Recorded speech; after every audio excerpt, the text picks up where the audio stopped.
Chapter 1475. Bodhisattva Tuoba nodded. To him, this battle of life and death between the two of them had already ended when the sword flew over.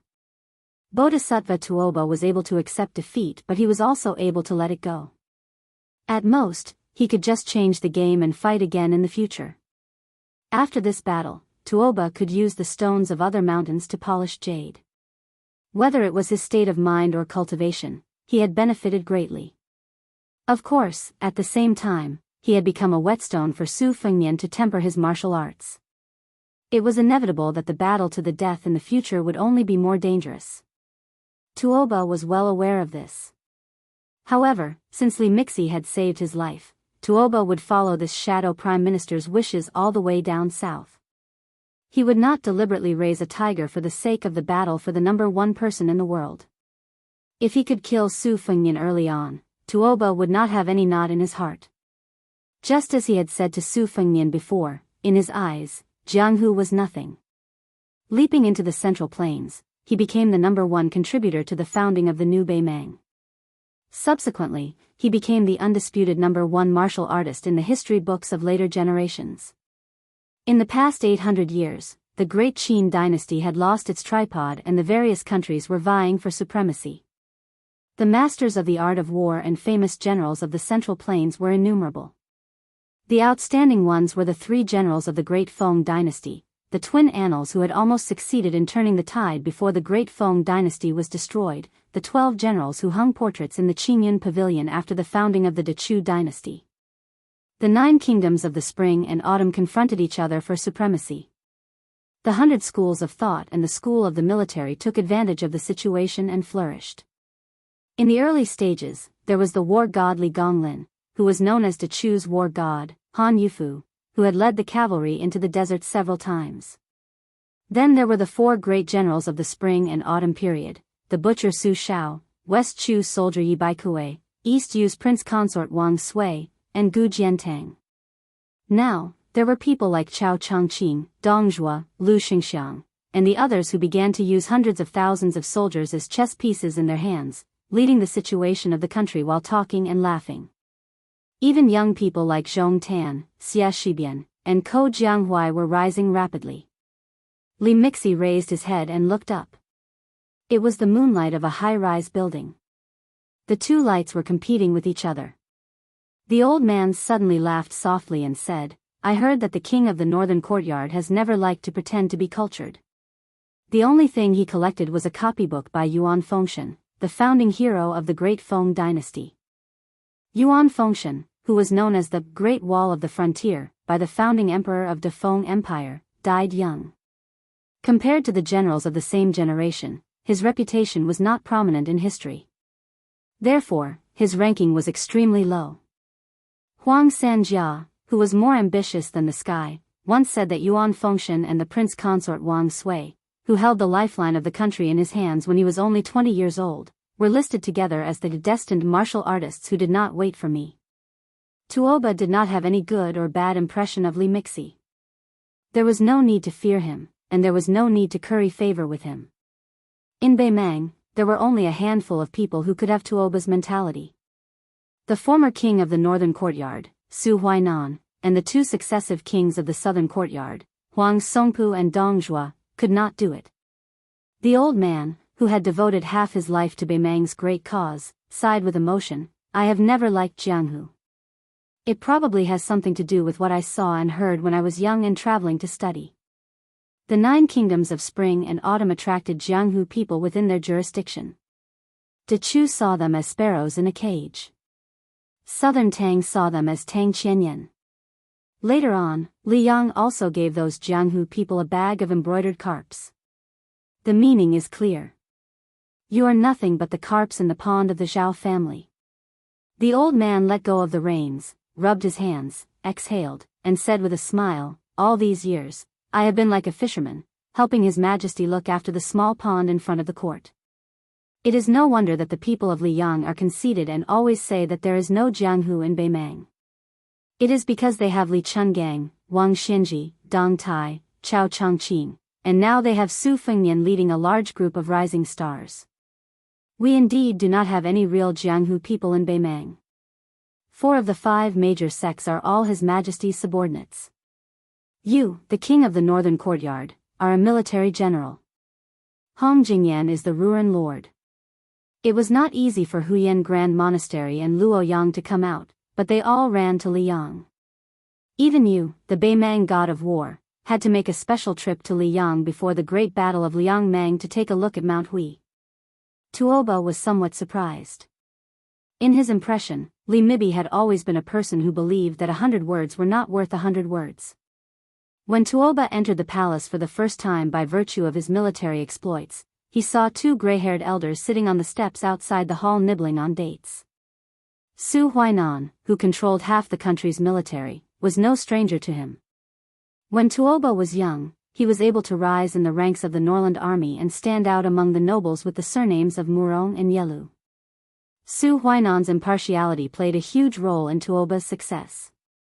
That time when he had an audience with His Majesty, he had spent most of his time patiently waiting outside the hall.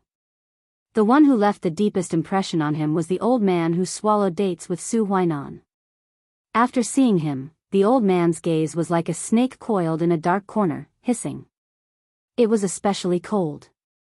From the beginning to the end, it was Su Huainan, who was second only to one and above tens of thousands of people, who exchanged pleasantries with Tuoba.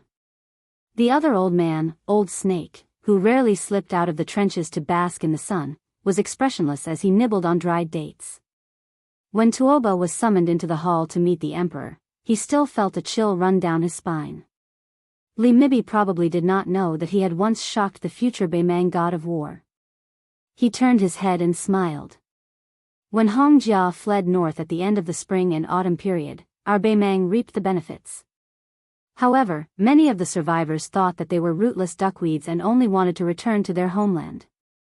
Even if they could not do it while they were alive, they wanted their descendants to bring their ashes to the south.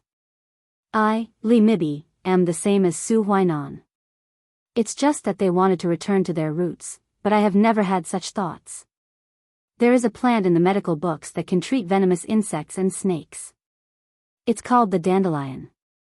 After the seeds leave the branches and leaves, they will drift far away with the wind and take root as soon as they land. Wherever they land, that is where their hometown is. Although Tuoba had never been involved in the family affairs of the Beimang and was trusted and valued by the empress, Tuoba was not unaware of the movements of the Beimang and southern dynasties over the years. Bodhisattva Tuoba could roughly guess the meaning behind Li Mixi's words. In fact, for the past 20 years, the Norland had mostly used such tricks to suppress the Hua people in the southern dynasties. They were very familiar with making groundless accusations and slandering the Hua people. However, since Li Mibi was the ancestor of the Beimang spies, Tuoba had no choice but to take it seriously. Over the years, I've only done 2 things. On the surface, I've taken care of the fish pond, but in the dark, I've been sweeping the fallen leaves in the courtyard.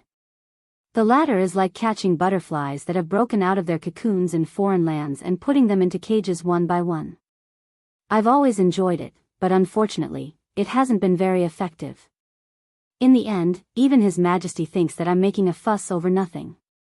Although he doesn't suspect that I'm raising bandits for his own sake, he's been losing interest in it over the past few years, especially after Su Huainan's death, which made His Majesty very sad.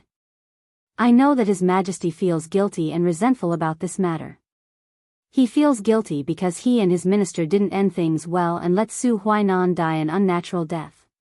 His resentment is directed at me because it was my vigilance and suspicion that gave the young man surnamed Su the opportunity to take away Su Huainan's head and bring shame to the entire Norland. However, I have a feeling that even if I have not found a single bamboo whip after 20 years of digging, there are definitely a few fish that have escaped the net with ulterior motives in the royal court and the southern court. They are hidden very deeply and are bitterly waiting for a certain opportunity. Tuoba frowned and said, since even you can't find them, even if there are a few fish that have escaped the net, it has been 20 years. How can they succeed? The old man relaxed his tone and smiled. I can't compare to the prefect of peace, nor can I compare to you, Tuoba, or Dongjua. I am an outsider to both military and political matters, and I don't have any great foresight. However, Doing the dirty work that seems to happen right under my nose all year round has developed a good habit of not too big nor too small. That is to first understand the people and matters that are close to me. Otherwise, I won't be able to sleep and eat in peace. I have focused all my attention on the great clans that rise and fall. I am not like many of you who are still fighting to the death with the Biyao cavalry. You have already set your sights on the great and city further south, the Central Plains, and the Guangling River. I have something that I have always wanted to ask, but I can't. Today, there is only the king of the northern court and me. Can you enlighten me? Tuoba said in a low voice, Sir, please ask. Li Mibi's tone was particularly stiff. Has no one other than me thought that Biyao would win and Beimang would lose? Chapter 1476. After confirming that Wang Sui was the stabilizing force of Beimang's eastern front, Su Fengnian looked calm, but his heart was in turmoil. This news was too shocking, no less shocking than the news that Shangyin Academy's Qi Yanglong had entered the capital and become the Minister of Imperial Command. The Central Plains had sunk, and countless heroes had been washed away by the waves. They had either been loyal to their country, fled from the world, or entered the Liang Temple with the bad reputation of being a slave of two surnames. Many others had concealed their names, living in the forests and the alleys of the city. Wang Mingyin, the world's 11th most famous general, Gu Dezhu, the crown prince of western Shu, Su Su, and Lu Xiufu, who had fled to Beimang, and the only orphan of the Ji province's Han family, who had become a bandit in Beimang, were all like this. If Su Fengnian had not entered Jianghu and stirred up a storm, they might have remained like this, day after day, year after year, in small mud ponds, never to be seen by the world again. Wang Sui's comeback, his sudden appearance after 20 years of hibernation, was undoubtedly the most prominent, especially since he had chosen Beimang, which would inevitably have a huge and far-reaching impact on the world situation. Because this distinguished and elegant prince consort of Dongyue, one of the four famous generals of the spring and autumn period, was the most superb at commanding troops, and was best at defeating powerful enemies with a small number of troops. He was the Qi in the Chuyu Zheng of the spring and autumn period, and truly stood shoulder to shoulder with the military master Yi Baikue. As a matter of fact, Su Shao, who had not been conferred the title of king at that time, was known for his invincible iron cavalry of the Su family. His personal deployment of troops and generals could not be mentioned in the same breath as Yi Baikue and Wang Sui. Regarding this, Su Shao had never concealed it in front of his children. Ren too, who rarely praised people of the same generation, had never concealed his admiration for Wang Sui. Even Li Yishan had said that if Yi Baikue, who considered himself the teacher of the king's way, was replaced by Wang Sui, who was good at sneak attacks, who liked to move troops on a large scale, who was good at maneuvering, and who never fought with his back against the wall, the Su family's troops and horses would not be able to complete the encirclement at the Battle of the Western Wall. It was a great misfortune that Wang Sui was in Beimang. Fortunately, Wang did not appear in Liangmang's battlefield, but was in the eastern front to contain Gu Jianghu's 300,000 Liao border army. There was also a son-in-law of the emperor's son-in-law, surnamed Wang. And a son-in-law of the emperor of emperors. Coincidentally, a son-in-law of Wang. There was a son-in-law of a certain city, surnamed Wang's. A son-in-law of A's. Wang Xianji and Wang Sui. One was a Jianghu grandmaster who never cared about the prosperity or decline of the imperial court. The other was a prince consort with real power who rested on a beauty's knee when he was sober. Seeing Su Fengnian fall into silence and become more and more serious, Jiang and I calmly said, back then, when we were traveling in Beimang, Uncle Chao and I visited Wang Sui. Uncle Chao advised Wang Sui that he could work for Dechu, but he was rejected. Wang Sui said that Dongyue's loss to Liang was due to the general trend and not because of war. As for the destruction of Dongyue, there was no knot in his heart that couldn't be untied. However, losing to Gu Jianghu was his second greatest humiliation, after losing to Wang Xianji when he was young. He wanted to fight with Gu Jianghu again under the circumstances of equal military strength and power. Su Fengnian muttered to himself, "You're already in your 60s, how can you still be so childish? Military affairs are not child's play. You punched me today, so I'll kick you again tomorrow." Jiang and I had a strange expression. Wang Sui mentioned you before. After he heard that you were practicing the saber, he made a bet with Uncle Chow. Wang Sui bet that you would definitely become a martial arts grandmaster in the future. Su Fengnian smiled and said, "What's there to bet on? Isn't it obvious that it's a done deal?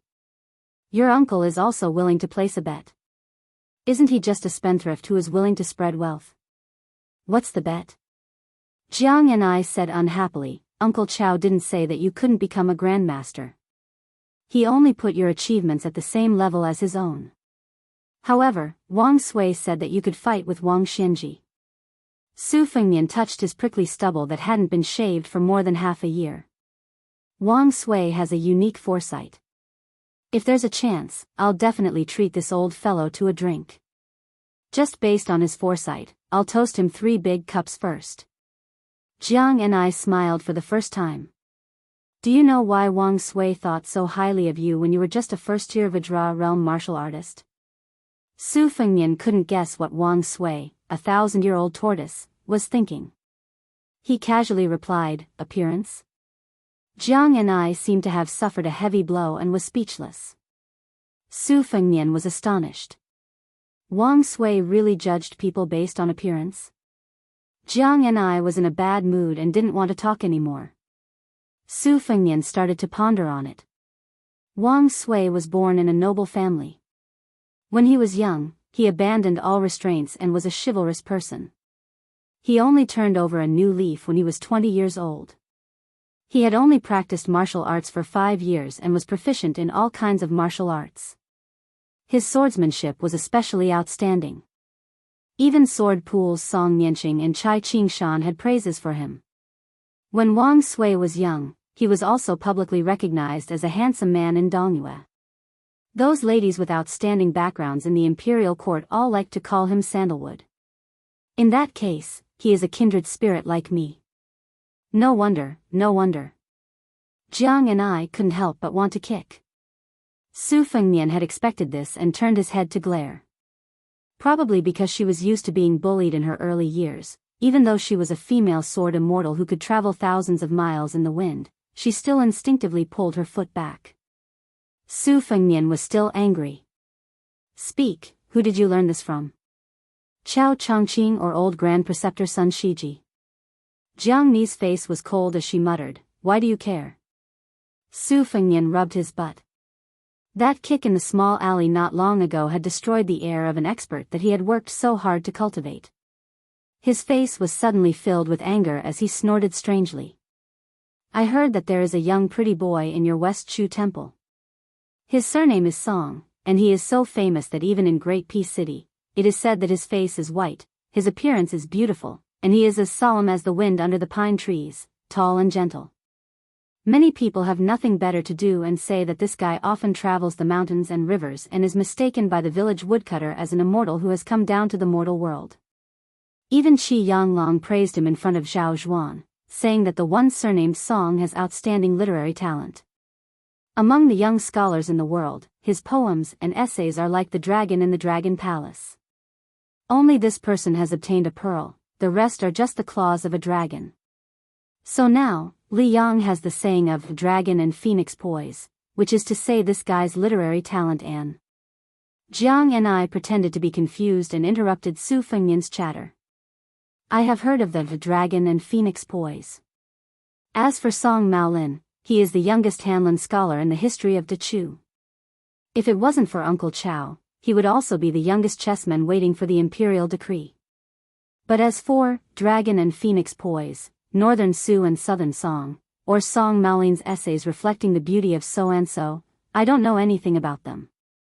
Su Fengnian laughed angrily. "That pretty boy dares to be ranked with me? I can take down 1,000 Song Maolins with one hand. Didn't he just write a careless declaration? I think it's just that. Immortal my ass." Jiang and I still had that innocent look in her eyes. "So it's like this. If I remember correctly, Grand Preceptor's son once praised him for writing a declaration that was equivalent to 100,000 soldiers." Then she lowered her head and started counting with her fingers. Li Yang's secretary Qi Yanglong said that his literary talent is good, and he has the style of an immortal. Tantanon said that this person's imperial examination writing skills are not inferior to Sun Yin's.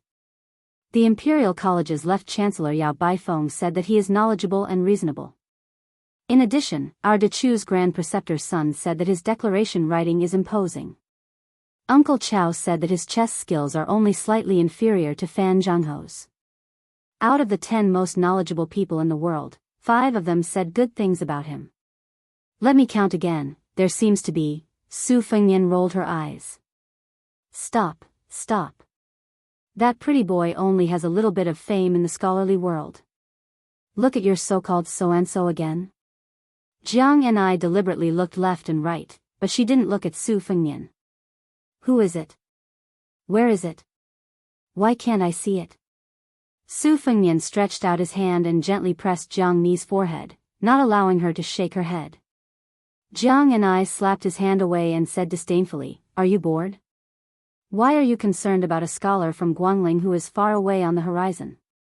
Beimang's million-strong army is pressing on Beiliang's border. Can you take care of them all?" Chapter 1477. Su Fengnian looked into Jiang Ni's eyes and asked softly, "It is said that most of the civil officials in the West Chu imperial court have suggested Song Maolin and you." Jiang and I once again interrupted Su Fengnian's words.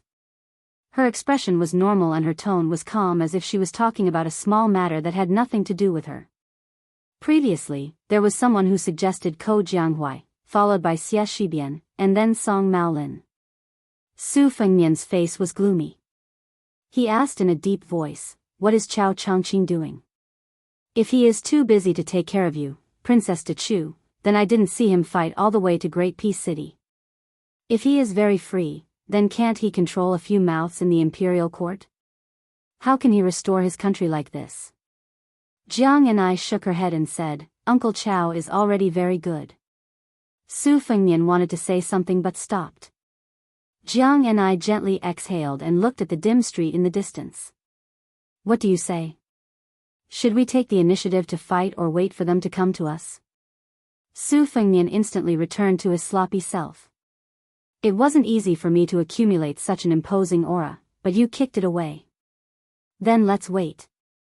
Snow Lotus City is neither big nor small. We still have about 2 hours." Jiang and I asked doubtfully, "Don't leave? Anyway, we have been running all the way. We don't care about this time, right?" Su Fengnian did not say anything. He turned and walked back into the alley. Jiang and I silently followed behind him. Ma Zhebao's daughter, Ma Shigong, and the poor youth, Hong Shuji, were still there. The swordsman from the Central Plains also did not leave. Obviously, he had not given up on the Snow Lotus. Seeing the sword immortal, Senior, and the beautiful woman with the box on her back return with complicated expressions, the middle-aged man knew that the 2 immortals were also here for the Snow Lotus. He would not be able to snatch it from them. Even if he begged, he would not be able to get it. However, when he thought of the woman who had to rely on Liaodong ginseng to survive every month, the man gritted his teeth and cupped his fists to Su Fengnian. "Senior, can you give me the Snow Lotus? Junior Xiaomu is willing to exchange his life for it." Su Fengnian was stunned for a moment before he shook his head and said, "I must have this Snow Lotus. There's nothing to discuss." Xiaomu's expression was sorrowful. After closing his eyes, he suddenly opened them and said resolutely, "Then I can only ask Senior for advice." Su Fengnian waved his hand and smiled, "Why don't you wait for a night? If I'm still in the city at dawn, you can exchange your life for the Snow Lotus in Lu Huaishi's mansion. If I'm already out of the city, you can do business with that kid again. You're just helping him go to my family fort. With your strength as a level 2 master, it shouldn't be difficult for you to take over a private fort." A young girl with a strange name plucked up her courage and retorted, "Our Ma family fort's guard instructor is known as Iron Spear Wei in the martial world. He has a reed leaf spear made of refined iron and is 12 feet long. Just the tip of the spear is 1 foot and 3 inches long. It is very powerful. I once saw instructor Wei pierce through 3 iron armors with his spear.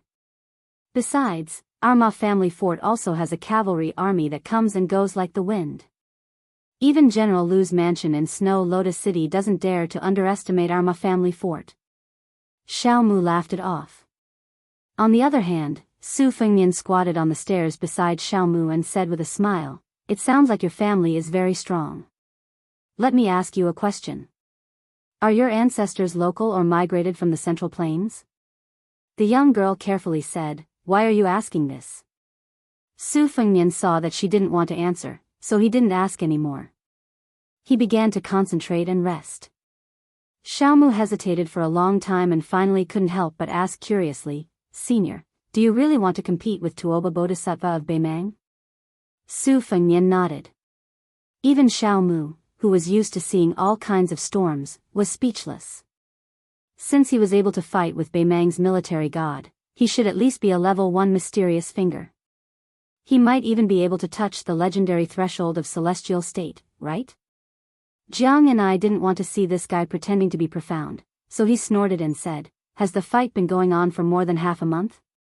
The winner hasn't been decided yet." Xiao Mu's eyes almost popped out of their sockets. He swallowed his saliva. Su Fengnian smiled and didn't say anything. Although Xiao Mu had stayed in Snow Lotus City, which was far away from the Central Plains, he couldn't figure out who had such a great ability. Was he blind? Was the senior sitting beside him the peach blossom sword god Dong Tai? Otherwise, among the experts who used the sword, Song Nianqing of the sword pool and the number 1 swordsman in the southeast, Chai Qingshan, were both old men. Tangxi sword goddess Lu Baijie didn't have such ability. Their ages didn't match. While Xiao Mu was rushing to Snow Lotus City from the Central Plains, he heard that Wu Luding, the sword crown of the Wu family's sword tomb, was traveling with a female sword servant. The old man who died under the sword of the senior also guessed the same and mentioned the sword nurturing and the flying sword. However, Xiao Mu didn't think that Wu Luding could reach the level of fighting with Tuoba Bodhisattva for more than half a month in just a few years. No matter how amazing a martial arts genius was, it wasn't difficult for him to reach the first level without many life-threatening battles and the defeating of many top grandmasters. However, it was still difficult for him to reach the level of one of the top 10 martial artists. An hour later, the girl was sleepy and the boy forced his eyelids open. Su Fengnian raised his arm and the 6-year phoenix fell from the night sky. Su Fengnian took out the secret letter in the slender bamboo tube and felt relieved. Jiang and I looked at him inquiringly. Su Fengnian said happily, "Su Yanbing left everyone behind and killed his way to Snow Lotus City alone. He can enter the city in an hour at most." Jiang and I said, "Then I'll wait for an hour." Su Fengnian shook his head and said, "No need. Since Su Yanbing arrived earlier than I expected, you can return to Guangling Road without worry." Then Su Fengnian turned his head and said to the boy and Xiao Mu, "Hong Shuji, go and get that snow lotus. I'll help you fulfill your wish."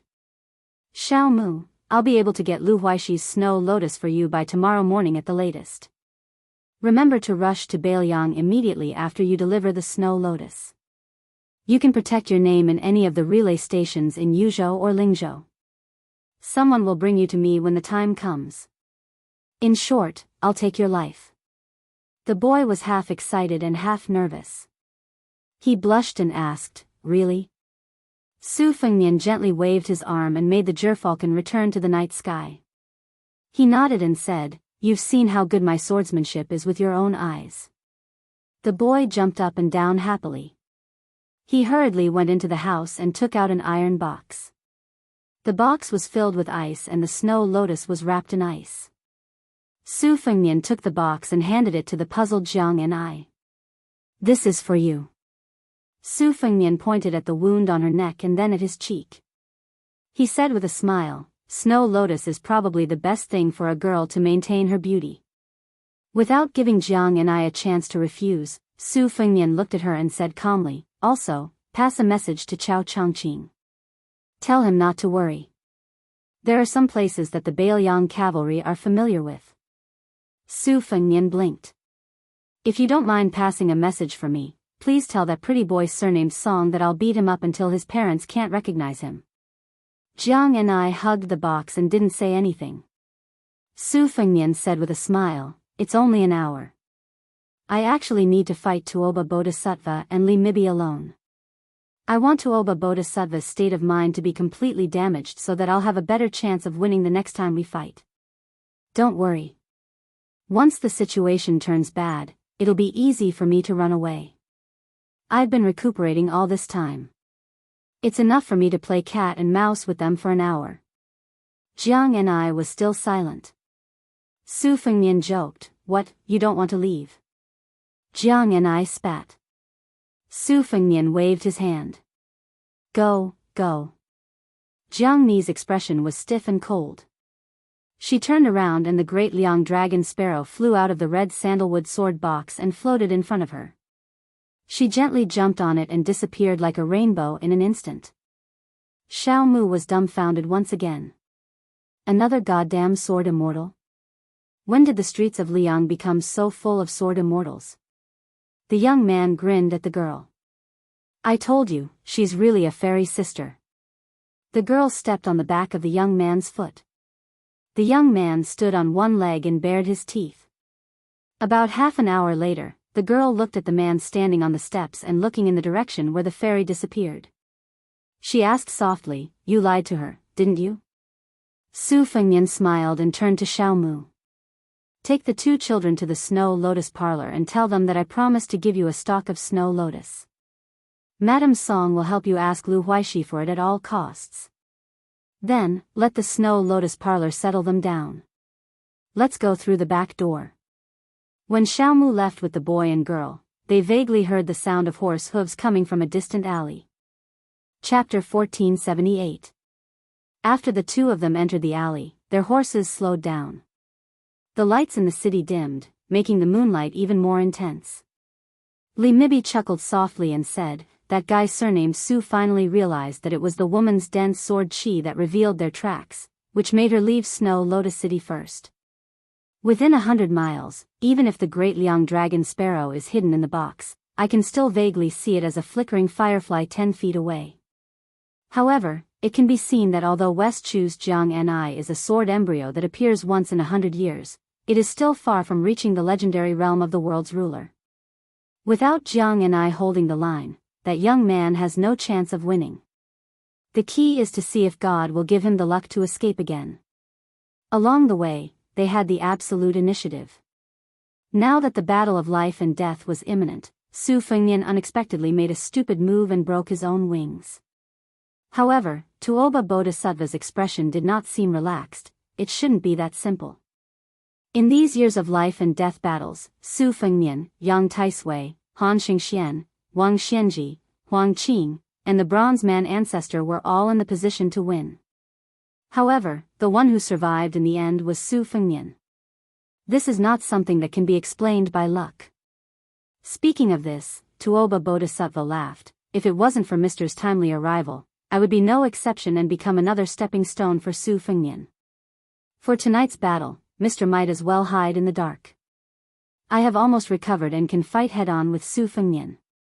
Whether Su Fengnian and Jiang and I have some tricks up their sleeves, or he admits that he has no way out and only wants to die with me, Mr. will be able to deal with it calmly." Li Mixi thought for a while and nodded.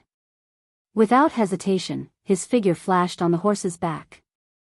In the eyes of this ancestor of spies who had been entrenched in the center of Beimang's spider web for many years, if he had not interfered in the battle between Su Fengnian and Tuoba Bodhisattva, in terms of life and death, Su Fengnian would have won. However, in terms of victory and defeat, Tuoba Bodhisattva was still slightly better. Therefore, Tuoba Bodhisattva did not have any knot in his heart regarding his attack.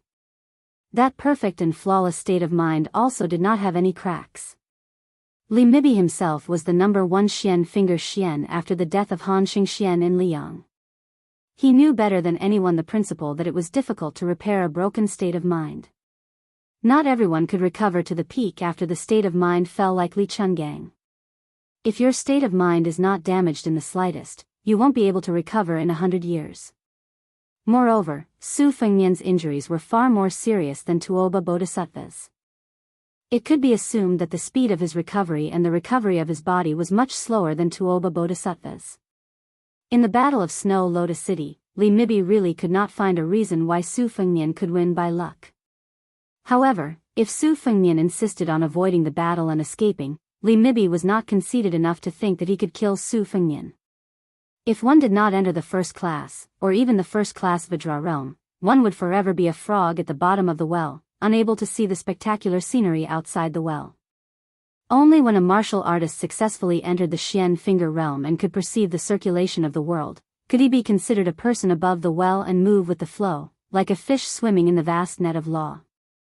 As for the celestial state and the more unfettered earth immortals, they could even sit on the ground and bargain with God. Li Mibi felt a little regretful. Because he was the shadow prime minister of Beimang, he had done too many things in his life that might have gone according to his wishes but definitely went against the world's rules. He did not dare to enter the celestial state because he was afraid that when the time came, he would be caught in a trap of his own making. Li Mibi believed that Han Xingxian had never really crossed the threshold of celestial state in his life because he had this layer of concern. Li Mibi believed that there was God's will in the unseen world. If one was too selfish, it would certainly not be tolerated by the way of heaven. Li Mibi appeared and disappeared mysteriously and came to the corner of the cornice of a tall building. The back of the cornice under his feet was not carved with common spirit beasts such as Kailan, which could ward off evil spirits and pray for blessings. Instead, it was a lively carp with a lively posture. It was probably due to the unique water affinity of the buildings in the central plains. A wind chime was tied to a rope under the eaves, moving with the wind, melodious and light. The distance between here and the small house in the alley was only a straight line distance of 500 steps. Looking down from the high ground, Li Mibi could have a clear view of the situation there. The battle that did not alarm Snow Lotus City was about to break out. In addition to paying attention to the peak battle between the two sides who were both great masters, Li Mibi had been paying attention to the direction where Jianghu flew away on his sword. Li Mibi suddenly laughed out loud and sighed with emotion. It was an unprecedented, big year in Jianghu. There were as many experts as there were clouds. Even if many of the older generation died, the younger generation emerged faster. It was undoubtedly the grandest occasion in 1,000 years. The 14 people in the martial arts competition, including the 4 great masters and the top 10 experts, were all great celestial phenomenon or even earth immortals without exception. Not to mention Jiang Yan'ai, who could fly 1,000 miles on his sword. Xinyuan Qingfeng, who was already in the celestial phenomenon realm, would definitely be among the top 10 experts in Jianghu in the past. However, he was unfortunate to encounter such an era. If the white-robed monk Qi Beware and other hidden experts were added, Xinyuan Qingfeng might not even have a place in the top 20. In addition to these grandmasters and grandmasters who were already well known to the public, there was also the number 1 beauty under the heavens, who had followed after the devil Woyang in the northern Mang territory, the unfathomable young Wudang sect leader Li Yufu, Jiang Fuding, who stood at the top of the martial emperor's city in the eastern sea, Zhao Ningxian, who had walked down the mountain from the celestial master manor, Qi Xianxia, who had traveled among the common people, sword tomb sword crown Wu Luding, and that female sword attendant, and even Su Fengnian's 3 disciples were gradually showing their talents. If the world's experts could choose 2 people to fight, the battle between the military god of Beimang and the king of Beiliang in front of Li Mibi was probably only comparable to the battle between the Confucian Saint Chao Changqing and the sword immortal Dong Tai. For some reason, Li Mibi bent over and sat cross-legged, no longer paying attention to the movement in the alley. He closed his eyes and let the cool breeze caress his face. The old man with a head full of frost and snow took out a dry biscuit from his bosom and chewed leisurely. Listening to the sound of the wind chimes close by, the old man shook his head as if he was enjoying it. After finishing the biscuit and wiping his mouth, the old man slowly got up and looked up at the night sky with the moon and sparse stars. He laughed heartily and said, "Hum hum hum hum. This world and this scene, the danger is great." In the alley far away, he welcomed Tuoba Bodhisattva with a clean and vigorous saber. Thunder rises in silence, moonlight rises on the flat ground. Tuoba Bodhisattva leaped high from the horse's back. Almost at the same time, Su Fengnian chopped the tall horse that was jogging in the alley into two halves with his saber. After passing through the horse's corpse, he tapped the wall with the tip of his foot and swung his saber at Tuoba Bodhisattva, who was more than 10 feet above the ground. It was unclear whether it was the light of the saber or the moonlight, but the sky above the secluded alley was covered in white. Tuoba Bodhisattva clenched his fists and made a hammering posture towards the bright light of the saber. Su Fengnian held the old-style Bailiang saber with both hands and did not resist the hammering. Instead, he turned around with his saber and spun in a big circle. In an instant, the two of them changed positions and came to Su Fengnian, who was higher behind Tuoba Bodhisattva. He slashed his saber at Tuoba Bodhisattva's back. Tuoba Bodhisattva's chi was heavy and his falling speed was much faster than the light of the saber. After his feet touched the ground, the king of the northern courtyard, who was still in a squatting position, knocked his separated fists on the ground and turned his body. When the momentum of the saber weakened a little, he faced it head-on. With his back facing the ground, he kicked like a whip towards Su Fengnian, who was still unwilling to stop his saber and changed to a new stance. Tuoba Bodhisattva loosened his grip on the saber and placed his hand on the back of the saber. With a slight twist, the saber turned sideways and collided with Tuoba Bodhisattva's whip kick. Instantly, the sound of metal colliding with stone was heard, like the chime of a huge bell. Su Fengnian and Tuoba Bodhisattva fell to the ground at the same time like two meteors. Coincidentally, one of them stood at the end of the alley and the other landed at the end. They rushed forward at the same time. While running, Su Fengnian did not look dispirited at all. Instead, he was high-spirited and full of vigor. He did not have the exhaustion of an arrow at the end of its flight when Jianghu was beside him. It was even harder to believe that this guy would stagger and need to lean against the wall to walk. When the two of them were 10 steps apart, Su Fengnian twisted his body and spun his saber with him. In a short period of time, the slash was filled with vigor. Even Tuoba Bodhisattva did not face this attack head-on. With his back against the wall, his footsteps did not stop. When he brushed past Su Fengnian, he pushed out his palm and pushed it towards Su Fengnian's temple. Su Fengnian lowered his head and bent his waist. He spun on the spot and slashed his saber across his waist. Tuoba Bodhisattva, who had missed his punch, did not continue to tangle with him. He continued to rush forward and still did not face the attack head-on. Su Fengnian chased after him. He slightly increased the strength of his left leg and rushed diagonally to the wall. He stretched out his leg and stepped on the wall of the alley. In the next moment, his body crashed into the wall on the other side. This repeated repeatedly as he chased after Tuoba Bodhisattva. He and Tuoba Bodhisattva started a silent battle in this unknown alley.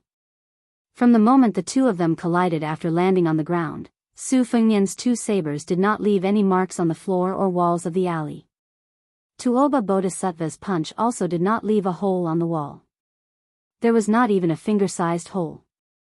What happened next was still an unusual and strange situation. It was a narrow alley that only allowed two people to ride side by side.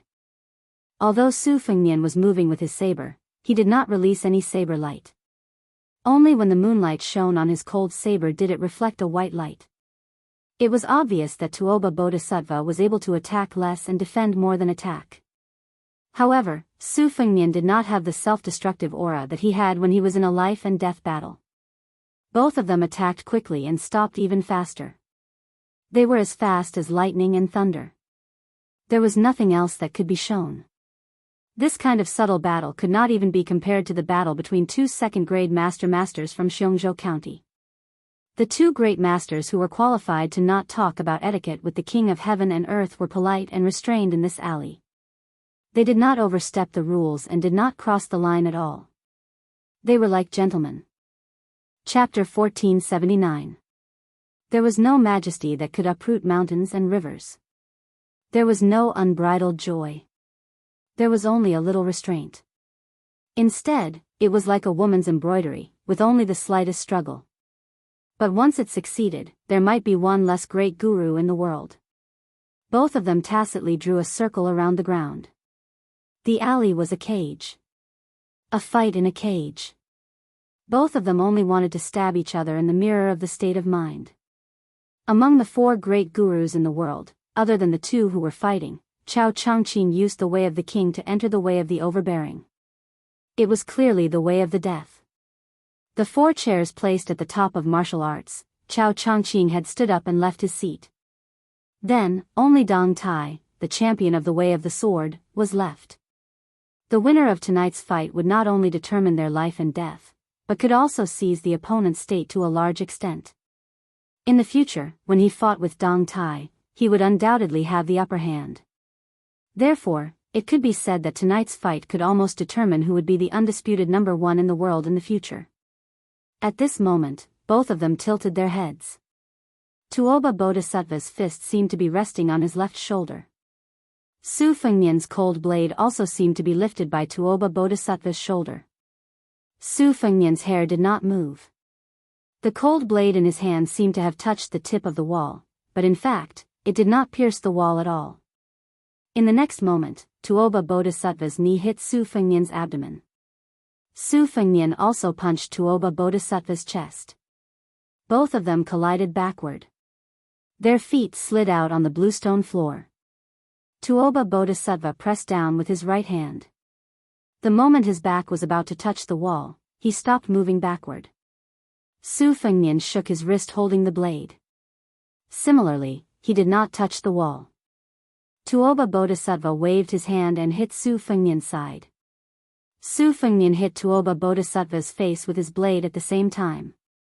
After both of them fell out, they stood still.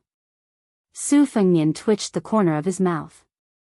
Tuoba Bodhisattva was expressionless, but the mark on his face was clearly visible. Li Mixi wanted him dead.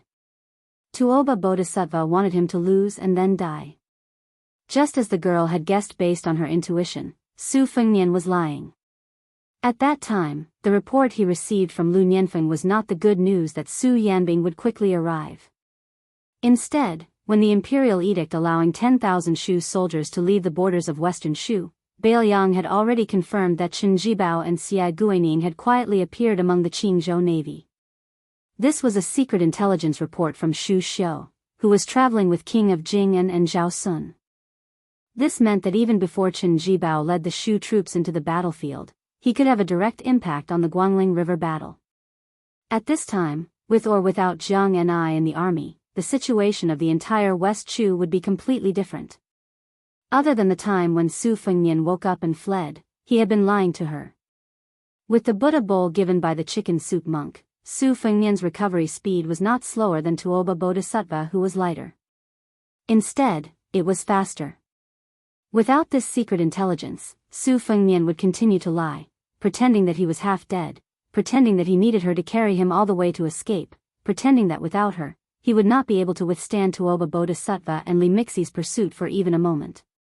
And the little mud man, who was never smart, was indeed kept in the dark. She did not ask why he could escape from the pursuit every time, why he could see through Li Mixi's killing moves at just the right time, and why he could give pointers from the side. Moreover, every time he commented on the gains and losses after the battle, he could make her advance by leaps and bounds in the way of the sword with just a few words. He originally wanted to have a fair fight with Tuoba Bodhisattva in Shuolian City. In addition to letting her watch and benefit from the battle, it was more like fulfilling the wish of his youth and proving one thing to her. What? You said that I only know how to bully you? How is that possible?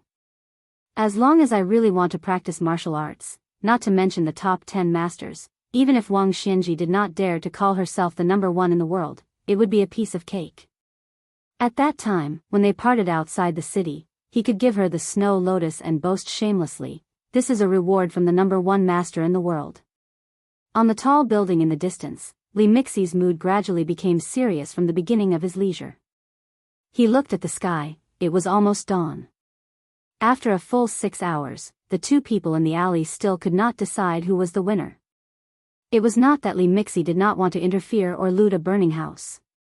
Even if he angered the king of the northern courtyard, as long as Li Mixi could kill Su Fengnian, he did not care what Tuoba Bodhisattva thought. However, Li Mixi left the tall building and approached the alley several times, but he did not find any flaws. After repeated this several times without success, Li Mixi had to stand on the roof patiently. Several times, he looked at a place dozens of miles away from the city and became more worried.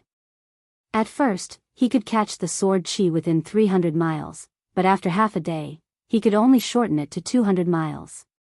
Before he reached Shuolian City, it was only 100 miles. Now, it was only 50 miles, but it had become vague. It seemed that it would not be long before a female sword fairy appeared in the world. Li Mixi continued to wait.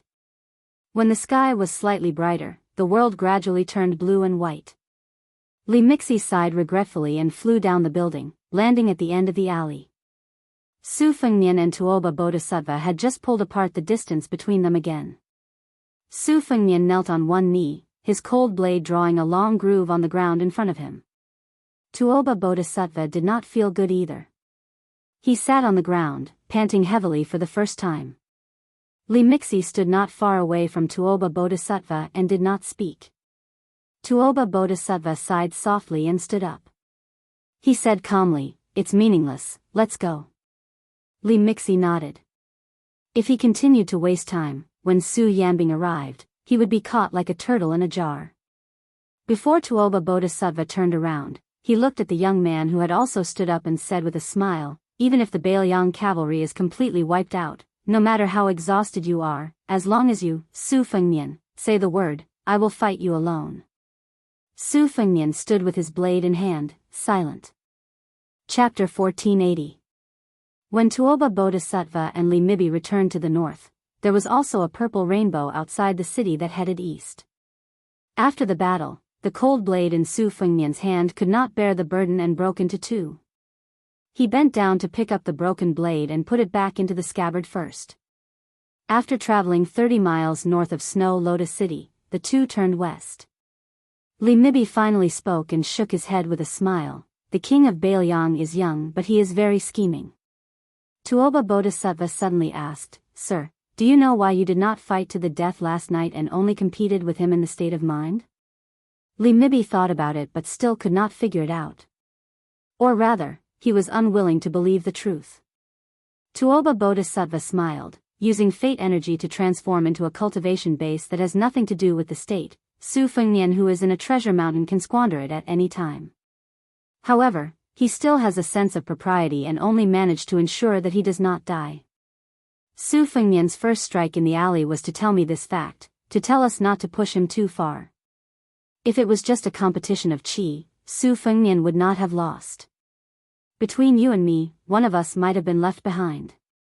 It's just that he probably wants to leave more resources for his crumbling northern Liang.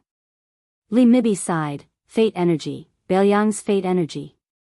Tuoba Bodhisattva said in a low voice, "I will not go to Liuzhou first.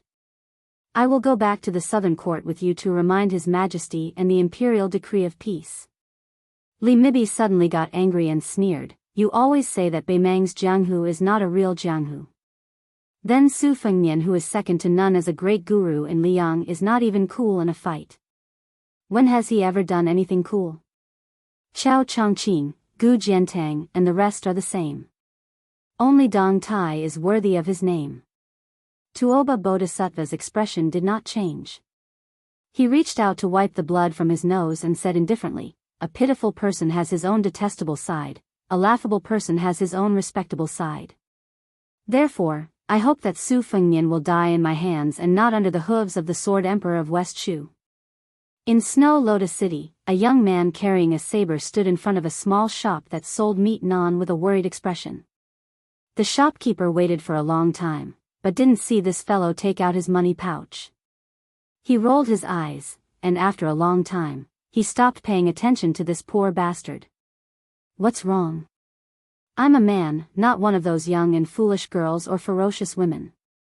Do you think you can eat for free just because you look like a dog?"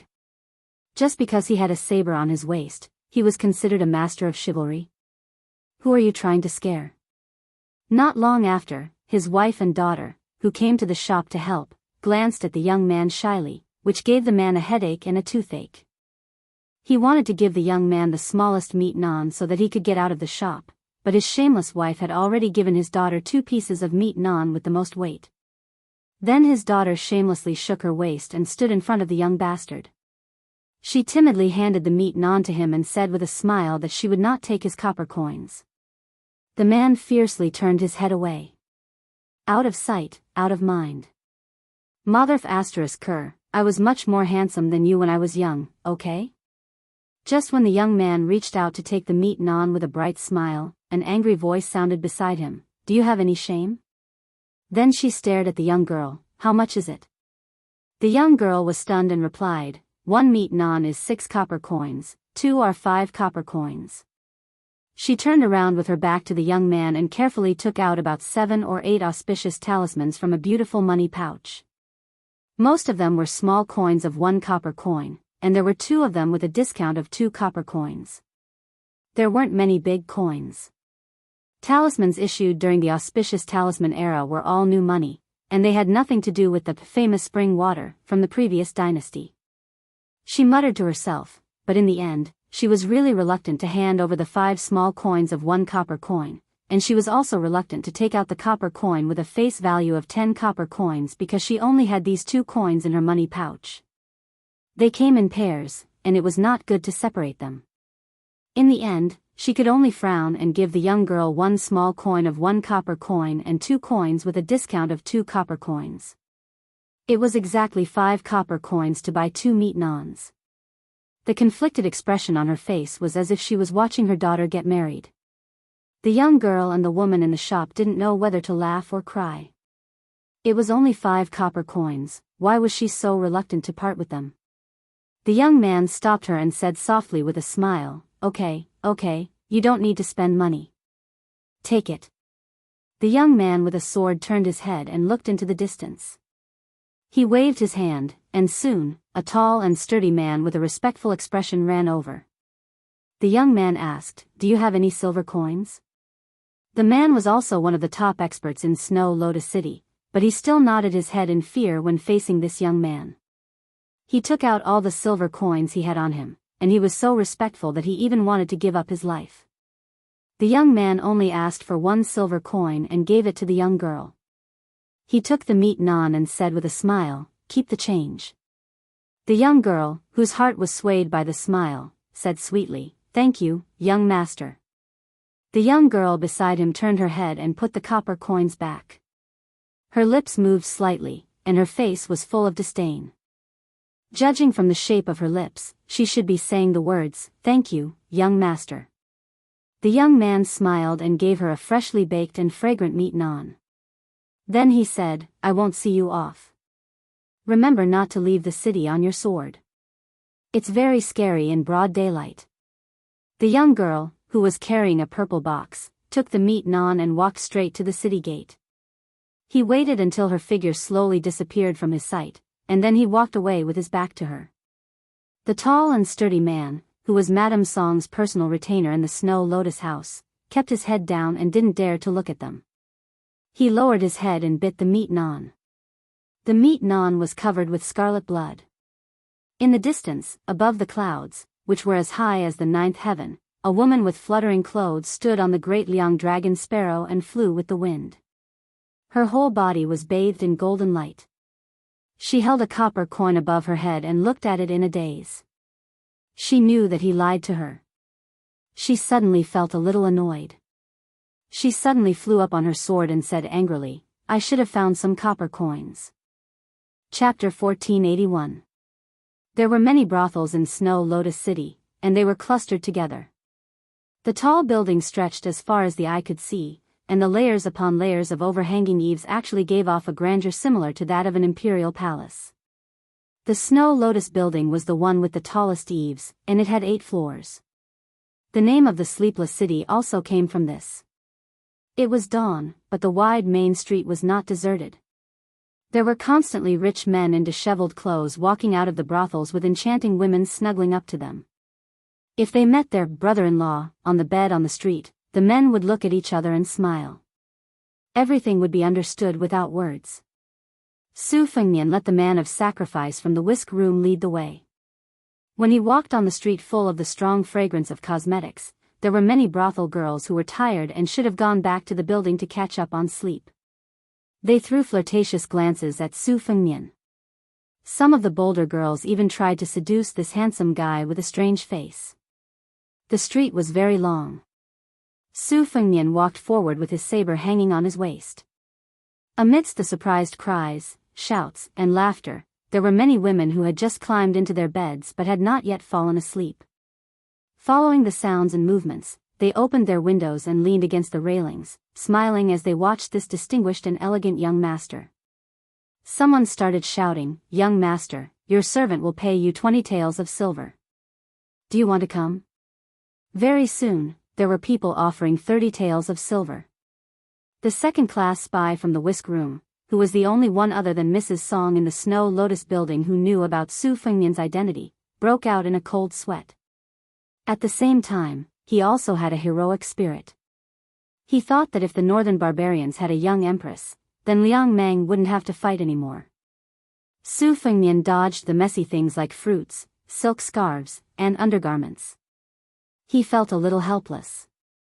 Only then did he remember that he hadn't been to a brothel since he parted with the girl who held the white cat, Wu Meinyang. Earlier, when he was hanging out with Li Han, Lin Yan, and the other martial arts addicts, he often saw this scene. However, at that time, the brothels in Liangzhou and Lingzhou all knew about his background. They were more interested in his Royal Highness title and the money in their pockets. Unlike other brothels, the Snow Lotus building was located on both sides of the street. It occupied the end of the street and stood out like a crane among chickens. It was like a king facing the north and facing the south. The unusual noise on the street also alarmed the Snow Lotus building. Therefore, when Su Fengnian walked out of the building, there were curious girls on the 6th floor and below sticking their heads out of the windows. However, the rules of the Snow Lotus building were strict. They didn't dare to join in the fun like their peers. Especially when they saw the burly man standing at the bottom of the stairs in a respectful manner, they didn't dare to act rashly. Su Fengnian didn't care about this harmless episode. Tuoba Bodhisattva of the 4 great grandmasters had already confirmed his return to the north. Dong Tai had never been an enemy. Chao Chongqing was in Guangling Road. Who in the world could assassinate him? Who would dare? Madame Song didn't go downstairs to welcome him with great fanfare. Obviously, she was being cautious. Su Fengnian went straight to the top floor. Madame Song and the new courtesan of the Snow Lotus building, Yu Qingling, whom he had met not long ago, stood at the door of an elegant room. Madame Song pushed the door open. Su Fengnian stepped over the threshold and entered the quaint room. Madame Song and Yu Qingling quietly followed behind. The burly man quickly closed the door and stood outside the room like a door god. After Su Fengnian found a chair and sat down, Yu Qingling began to brew tea without Madame Song's instruction. The tea set on the table had already been prepared. Su Fengnian signaled Madame Song to sit down with him. She gently asked if he wanted to eat breakfast. Su Fengnian shook his head and asked, "Have you settled Xiaomu and the 2 children?" Madame Song reported, "Everything has been settled. According to the order, the forces in the Snow Lotus building have begun to operate. They will be able to seize the Snow Lotus in Lu Huaishi's residence by tonight at the latest." Yu Qingling's smooth movements of brewing tea suddenly became sluggish. Madame Song's expression didn't change, but her eyes narrowed in an instant.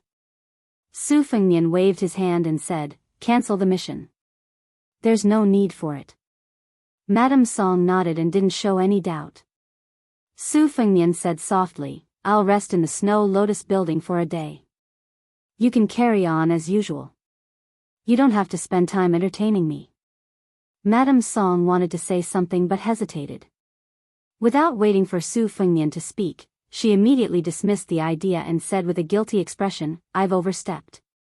Su Fengnian smiled and said, "There's nothing to hide. I just fought with Tuoba Bodhisattva, who chased me all the way to Snow Lotus City. We still couldn't determine the winner. I reckon Li Mibi is beating his chest and stamping his feet right now. Bei Mang paid a great price for this assassination." Yu Qingling felt as if she was struck by lightning. Bei Mang's military god, Tuoba Bodhisattva, and Li Mibi, the ancestor of spies, which one of them wasn't a terrifying figure? Su Fengnian said apologetically, after I step into the Snow Lotus building, your identities will soon be discovered. Among the forces in Snow Lotus City, the only threat is Western Shu. But don't worry, Western Shu can't take care of itself in a short period of time. In addition, their spies have always been weak. Furthermore, I will also send a group of Fu Shui House's men of sacrifice here. If there's no accident, the leader will be called Fan Shaochai. If necessary, the Finger Xian Sword Grandmaster, Mi Fengjie, will also accompany her. Because Snow Lotus City cannot be abandoned for the time being, I need the Snow Lotus House, which has the innate advantage of being close to the water tower, to help keep an eye on the changes in the situation between Western Shu and Nanzhao. In the future, I may force you to go to Nanzhao and contact some people. Madame Song smiled and said, "It's Snow Lotus Building's great honor to be able to contribute to Mount Qingliang and Fu Shui House. I won't refuse even if I have to die 10,000 times." From the corner of Yu Qingling's eyes, she could see that Madame Song was in high spirits and had a warm smile on her face. This was very different from the Madame Song in her memory. Ever since Yu Qingling settled down in the Snow Lotus House when she was young, the Madame Song in her memory had always been a serious and cold person.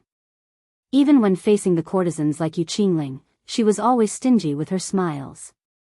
This was the first time Yu Qingling knew that a Madame Song who smiled from the bottom of her heart was like a finishing touch. Soon, Yu Qingling calmed herself down and tidied up her chaotic emotions. She handed the young man a cup of sparrow-tongue tea that was picked from the old tea tree on the top of Tianmu Peak in Nanzhao. Yu Qingling took advantage of the short time when he reached out to take the teacup and casually glanced at him. She was not stupid.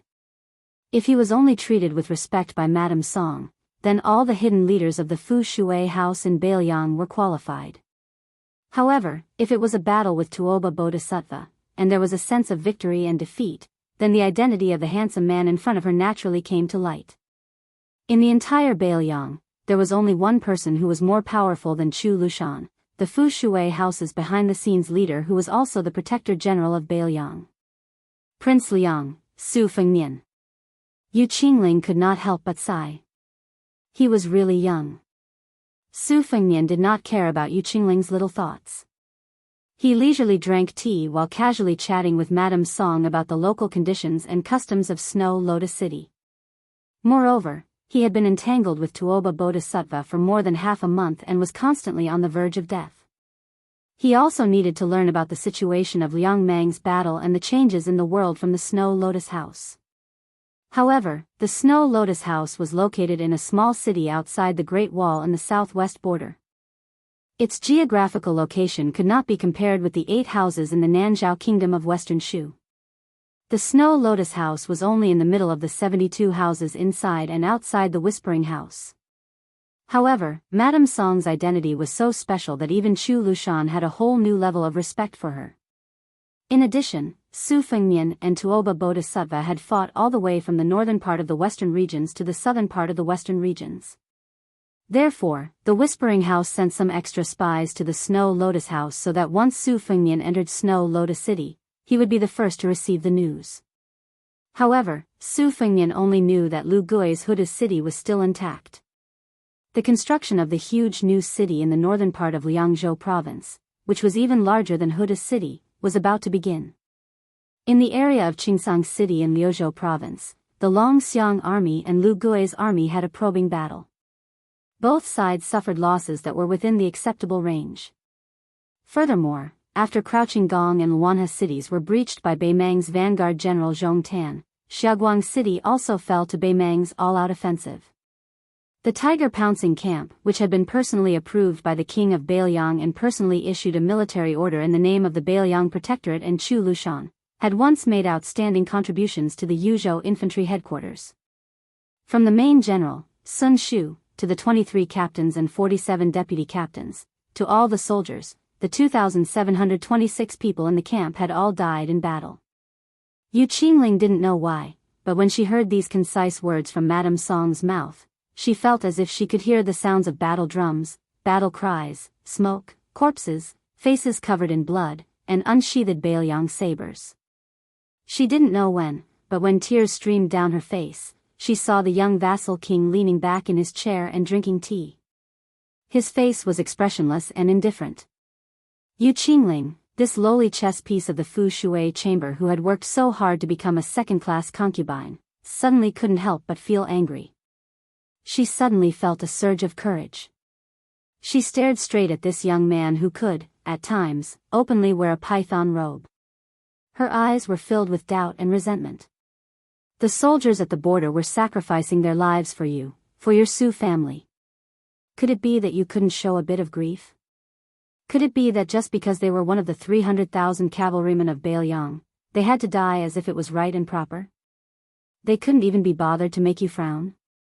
Madame Song said softly, since the battle between Yu and Liang provinces started, no one from the Biyao frontier army has surrendered. Su Fengnian nodded and said, before Beimang's army enters the border, even if some of us are willing to surrender, Beimang won't accept it. Yu Qingling was supposed to pour tea for him and refill his cup, but she put down the teapot heavily to vent her anger. Then she smiled bitterly. With the mentality of death, she wanted to ask this young vassal king whether he had a heart or not. Chapter 1482. But before Yu Qingling could open her mouth, Madame Song, who was very experienced in observing people's expressions, said sternly, "Shut up. Yu Qingling, get out." Yu Qingling stood up absent-mindedly and left the room in a daze. Madame Song smiled bitterly and said, "Prince, Yu Qingling is just a child. She has lived her whole life in Snow Lotus City without any wind or rain. She doesn't know anything. Please don't blame her." Su Fengnian bent down and picked up the teapot. He poured a cup of tea for himself and also poured a cup for Madame Song. He shook his head and said, "It's fine." Madame Song said softly, "Snow Lotus Building is a Mandarin duck building with two buildings connected by a corridor in the sky. That's why it has the reputation of a pavilion in the sky. The front building is mainly used for banquets and tea. Guests usually come in at night and leave in the morning. The back building is used for accommodation. Most of the guests who are familiar with Snow Lotus Building can enter. It's just that this servant doesn't know if Prince wants to live in the back building or find a quiet house nearby to rest. It's not far, it only takes half a cup of tea's time." Su Fengnian smiled and said, "It's not too troublesome. I'll just live in the back building." Madame Song was a bit hesitant. The back building had a first-class room that was not inferior to a marquis's house. However, Snow Lotus Building was filled with people from all over the world. There were many rich people who spent a lot of money to stay in this gentle place. Often, they would stay for 10 days to half a month. Dirty things often happened in this place. What Madame Song meant was that she hoped that the young prince could choose a quiet courtyard in the noisy place. Otherwise, it would be inappropriate for the dignified king of Biyao to live on the same floor with those men. However, since he said so, Madame Song didn't add more feet to the snake. She led Su Fengnian down to the 6th floor and walked through the unique corridor. When they arrived at the back building, Madame Song didn't ask the women in Snow Lotus Building to prepare the clothes he needed to change into after bathing. She did everything herself, even pouring water into the bathtub in the room. As for the matter of volunteering herself to sleep with him, Madame Song didn't dare to expect it, nor would she think about it. In the brothels of the world, no matter how beautiful you are, no matter how many men you have under your skirt, aren't they all mediocre? Growing out of the mud without being stained? Did she really think that she was a female bodhisattva sitting on a lotus platform? Su Fengnian, dressed in rags, walked Madame Song to the door. He took off the cold knife, took a bath, changed his clothes, shaved his beard, and trimmed his nails. Finally, he felt refreshed. And then he sat down in front of the table. His mind stirred slightly. The remnants of the flying swords that Dong Tai gave him years ago flew out of his sleeve and floated about a foot away from the table. Black armor, childhood sweetheart, morning dew, spring water, peach blossom, moth may, vermilion bird, huang tong swan, golden thread tai e. At first, there were a total of 12 flying swords, each containing 12 different sword forms. The sword forms were already clear in his heart, but after several great battles, there were only 4 flying swords left. Childhood sweetheart, Huang Tong Swan. People often say that things remain the same, but people change. However, on Su Fengnian's side, it was people who relied on old things that gradually disappeared. Su Fengnian did not put away the 4 flying swords that depended on each other. He let them rest quietly on the table, closed his eyes, and began to breathe. The reason why Taoists were proficient in the art of breathing and advocated returning to simplicity was because there was a saying that when a newborn baby fell to the ground, it would spit out the turbid qi from his previous life. Young children often cried because they did not hide the turbid qi in their abdomen. They did not know the art of breathing and nourishing their body, but their jinqi naturally existed for a long time. Therefore, it fit the word naive. When a person grew up, although he learned to endure things silently and liked to praise someone's maturity by not showing his joy, in the eyes of Taoists, it was contrary to his nature.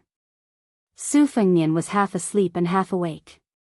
He was in a trance.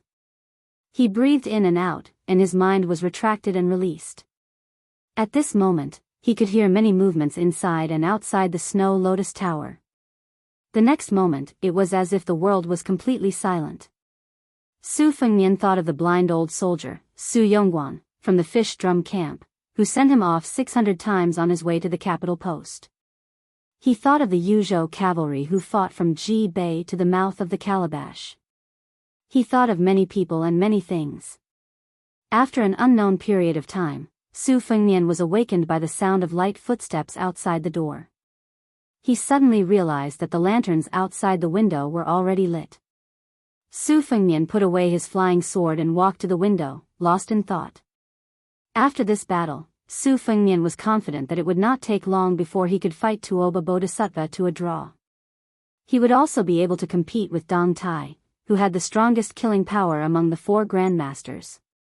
As for Chao Changqing, who was considered to be the most famous among the 4 grandmasters, but was only considered to be the last among the 4 grandmasters. After all, Tuoba Bodhisattva was publicly recognized as the number 2 who would only lose to Wang Xianji. Dong Tai had also improved after Li Chungang lent him his sword and went to the sea to visit the immortals. Su Fengnian used the momentum of defeating Wang Xianji in one move, and his reputation in Jianghu was like the sun in the sky. Only Chao Changqing had not fought with a grandmaster of the same cultivation level for many years. Even though he appeared briefly with Ginger in Great Peace City, he did not fight. He only fought with Gu Jiantang, Lu Hao, and the others. There was no real life and death battle. Therefore, compared to Su Fengnian, Dong Tai, and Tuoba Bodhisattva, it was inevitable that he would be looked down upon. However, Su Fengnian was well aware that after Confucian sage Chao Changqing changed his mind, not only was his cultivation base the highest among the 4, he was also the one with the strongest battle prowess. At this time, Chao Changqing might not be inferior to himself when his celestial being physique was at its peak. Outside the room, Madame Song brought along the elite men of sacrifice of the whisk chamber whose name Su Fengnian still didn't know. She gently knocked on the door. After getting permission, Madame Song pushed the door open and said, "Lu Huaishi came to visit Snow Lotus House alone. I didn't dare to make a decision on my own, so I had to disturb Prince's rest." Su Fengnian smiled and said, "Let's go and meet him together. I'm also very curious about this legendary figure who ruled over a region. Madame Song, when the time comes, just tell him that I'm the new guard of Snow Lotus House." Madame Song smiled faintly and endured. Su Fengnian joked, indeed. Even if Snow Lotus House is rich and overbearing, it doesn't seem like they can afford to hire a hired thug like me." The 3 of them walked together in the corridor that was covered with Western Shu's gorgeous silk. After turning a corner, they passed by a room. Coincidentally, a guest opened the door and a group of people filed out. There were 4 men and 1 woman. The woman wore a purple dress with a purple scabbard and a delicate purple bamboo flute hanging from her waist. The woman was beautiful, but her face was cold and distant. The other 3 young men had different styles. The leader had a lively personality and a delicate face. He jumped out of the door with his hands crossed behind his back. He was talking to a tall man with sword-like eyebrows with a smile. The other person had the demeanor of a noble family. He had a jade-like face and was dressed luxuriously. He was whispering to an old man with graying temples who carried a sword on his back. The two groups of people bumped into each other. In fact, each side took a step back and brushed past each other lightly. However, the men of sacrifice who led the way for Su Fengnian and Madame Song did not intend to stop. As for the young master, who went out first, he was probably used to being spoiled by the elders at home, so he did not have a good temper. He blocked the way in the middle of the corridor, shook his shoulders, and squinted his eyes and laughed. Madame Song frowned slightly. Su Fengnian shook his head without batting an eyelid. Madame Song understood tacitly and said to the top master of Snow Lotus House who wanted to barge through, Meng Li, forget it. Chapter 1483. Hearing Meng Li's name, only the old man with the sword on his back twitched his eyelids. Other than him who was experienced in Jianghu, it was the first time for the others to enter Snow Lotus City. Although the juniors around him were not unscrupulous disciples who did not know the immensity of heaven and earth, the purple-clothed woman and the pair of siblings were from sects and clans that were outstanding in the southwest province. As for the tall young man with no foundation, he was also a rare rising star. They looked down on this small border city from the bottom of their hearts. However, the old man had heard of Meng Li before. He rarely fought in Snow Lotus City, but it was said that he had a death battle with a few experts under Lu Huaishi. Most of the latter disappeared from Jianghu, and Lu Huaishi was recognized as a second-level master. Since Meng Li was still alive, it meant that either the Snow Lotus House was not to be trifled with, or Meng Li had the ability to challenge Lu Huaishi. The old man believed that he had reached a higher level in Jianghu, so even if he was not afraid of Meng Li, he still had to be cautious when facing such a local tyrant. It was better to avoid trouble. Just as the old man was about to take a step back to avoid trouble, the young woman who was dressed as a man clicked her tongue and said, "Forget it?" What a big tone. Who are you? If you don't forget it, what else do you want? The purple-clothed woman, who had arrived at Snow Lotus City earlier than her companions, sighed softly. She then said to the disciple of a noble family who looked somewhat similar to the young girl, "That woman is the head mistress of the Snow Lotus House." The young man nodded. He was born in a prestigious family and did not have any intention of causing trouble. He smiled at the arrogant girl and said, "Damn girl, come back." The young woman was unwilling, but she was no longer aggressive. However, someone quickly added fuel to the fire. The eyes of the tall young man, who exuded an aura of savagery, burned with passion as he stared fixedly at Madame Song, whose skin was still as charming as that of a young girl's. "You're Madame Song from Snow Lotus City, the woman who even the Deputy General of Yi Province in the Western Shu Empire couldn't win over?" He grinned, revealing his white teeth. "Mrs. Song, my name is Zhang Wuho. I'm the guy who peed in front of the Zhao family's mansion. I've admired you for a long time." Mrs. Song didn't get angry because of the young man's frivolous words. She smiled and said, "I know." The young girl was clearly very dissatisfied with the man beside her who was fickle-minded. She coldly snorted and looked at Madame Song with even more provocation. "Zhang Wuho, what are you admiring? She's old enough to be your mother." Marquis Zhang Wuho, whose name had shaken the southwest of Liang because of his unbridled behavior, smiled and said, "This little girl doesn't understand Madame Song's kindness." The old man with the sword on his back was deeply worried. That elegant young man was also helpless. However, it would be a big joke to say that he was afraid of offending the entire Snow Lotus City. Su Fengnian didn't expect these people to be so bold. He didn't want them to continue insulting Madame Song, so he smiled and said, "When you're outside, you should speak properly. At the very least, you should speak human language." Then, Su Fengnian turned to look at Madame Song. "Don't tell me that everyone wants to carve the words 'come and hit me' on their faces when they walk the streets nowadays. I didn't have this courage back then." Madame Song smiled and said, "These people are probably either the disciples of Wang Xianji, Chao Changqing, or the sons and daughters of the feudal princes and princesses of Liang. That's why they're so bold." Su Fengnian laughed and said, "Even if that's the case, it still doesn't make sense." Madame Song, who seemed to be speaking in riddles with Su Fengnian, nodded and deliberately said with a look of realization, "Oh right, it still doesn't make sense." The young girl was furious and said angrily, "Shameless adulterers. Don't even think about leaving here today. I don't care if you're Madame Song or not. You're still a prostitute, and an old one at that." Madame Song was completely indifferent. She had used a short span of 12 years to turn the Snow Lotus House into the largest brothel in the southern part of the western regions.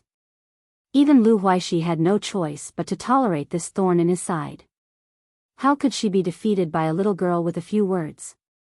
If it weren't for the king of Biyao by her side, she would have been able to easily leave a psychological shadow in the young girl's heart for the rest of her life. As a death warrior trained by the whisk room, Meng Li attached great importance to the rules. As long as Madame Song didn't say anything, he wouldn't do anything even if he had a strong killing intent. However, a sinister smile had already appeared on his face. Su Fengnian smiled and said, "That's enough."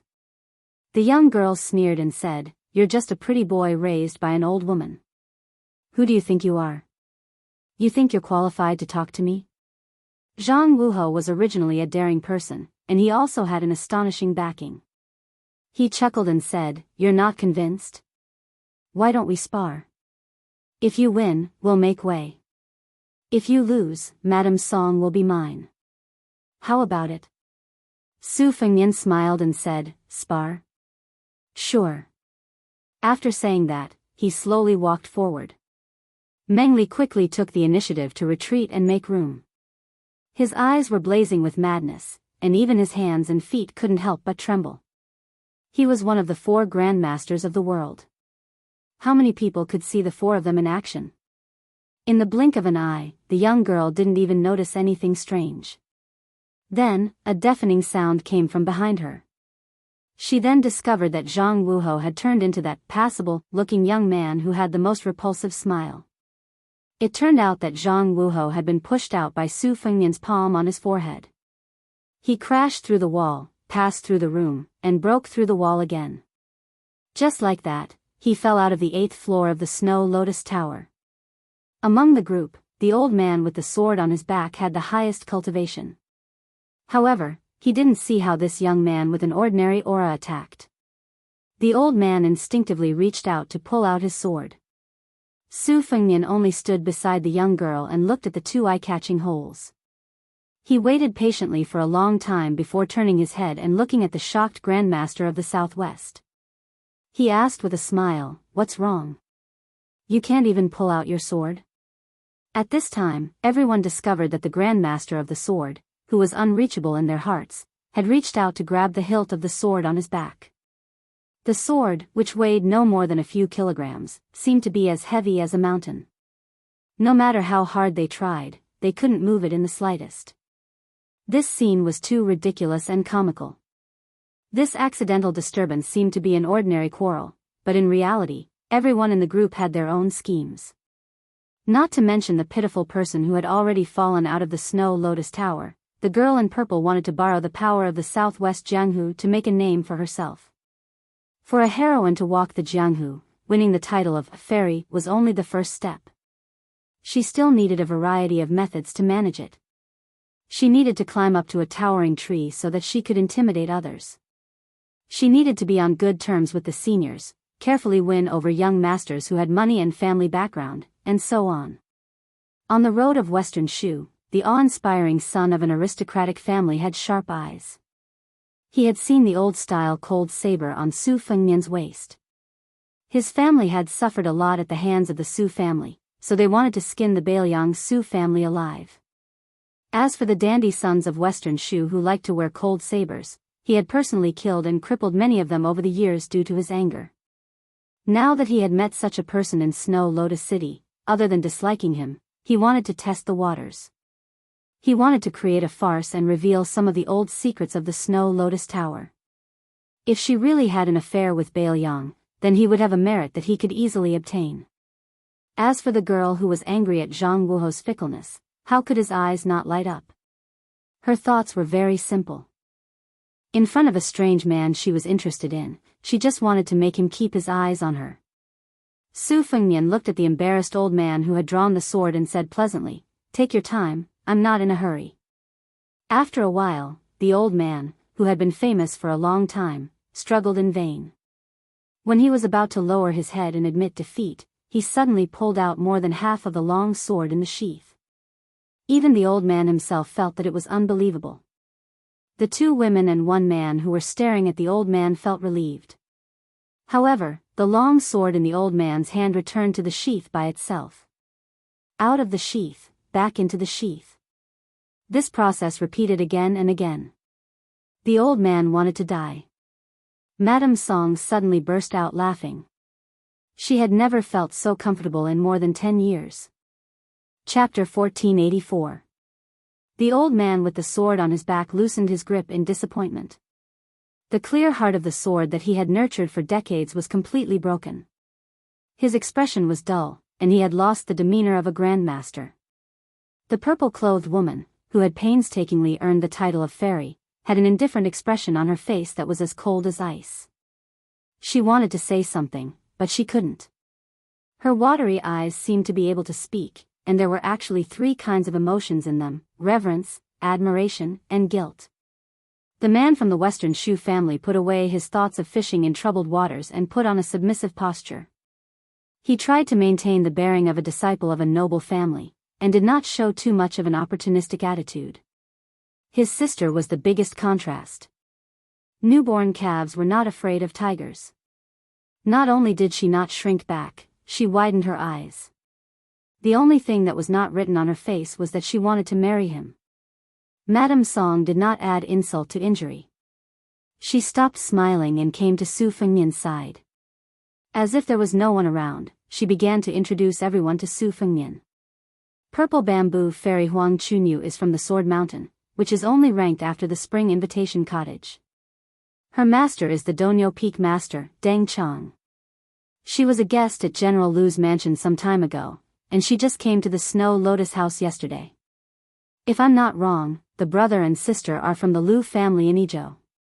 As for this senior who is unwilling to, disdainful to use his sword, he is called Ruan Jinghua. He is one of the few Jianghu masters in the Western Shu sect. There was once a poet who praised his sword skills as 1,000 riders rolling up snow over a great hill.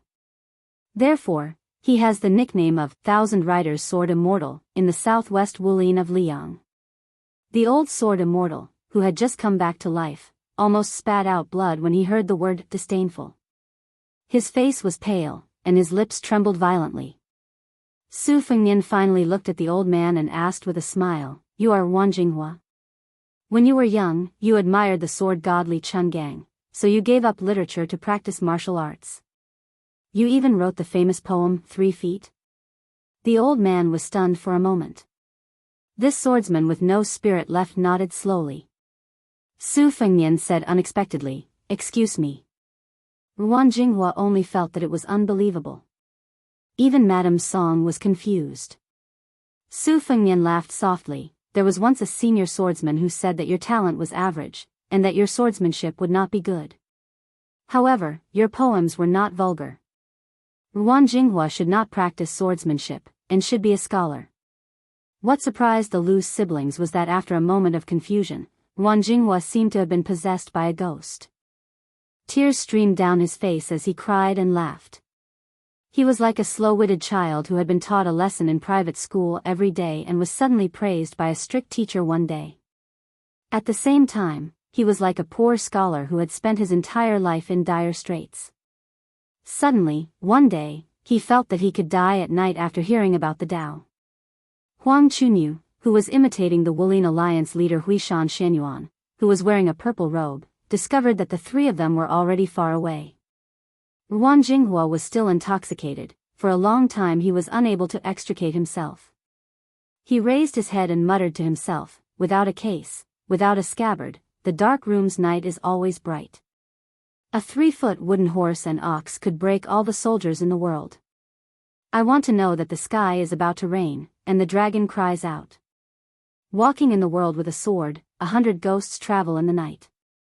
Flying over the Guangling River, 800 dragons are frightened.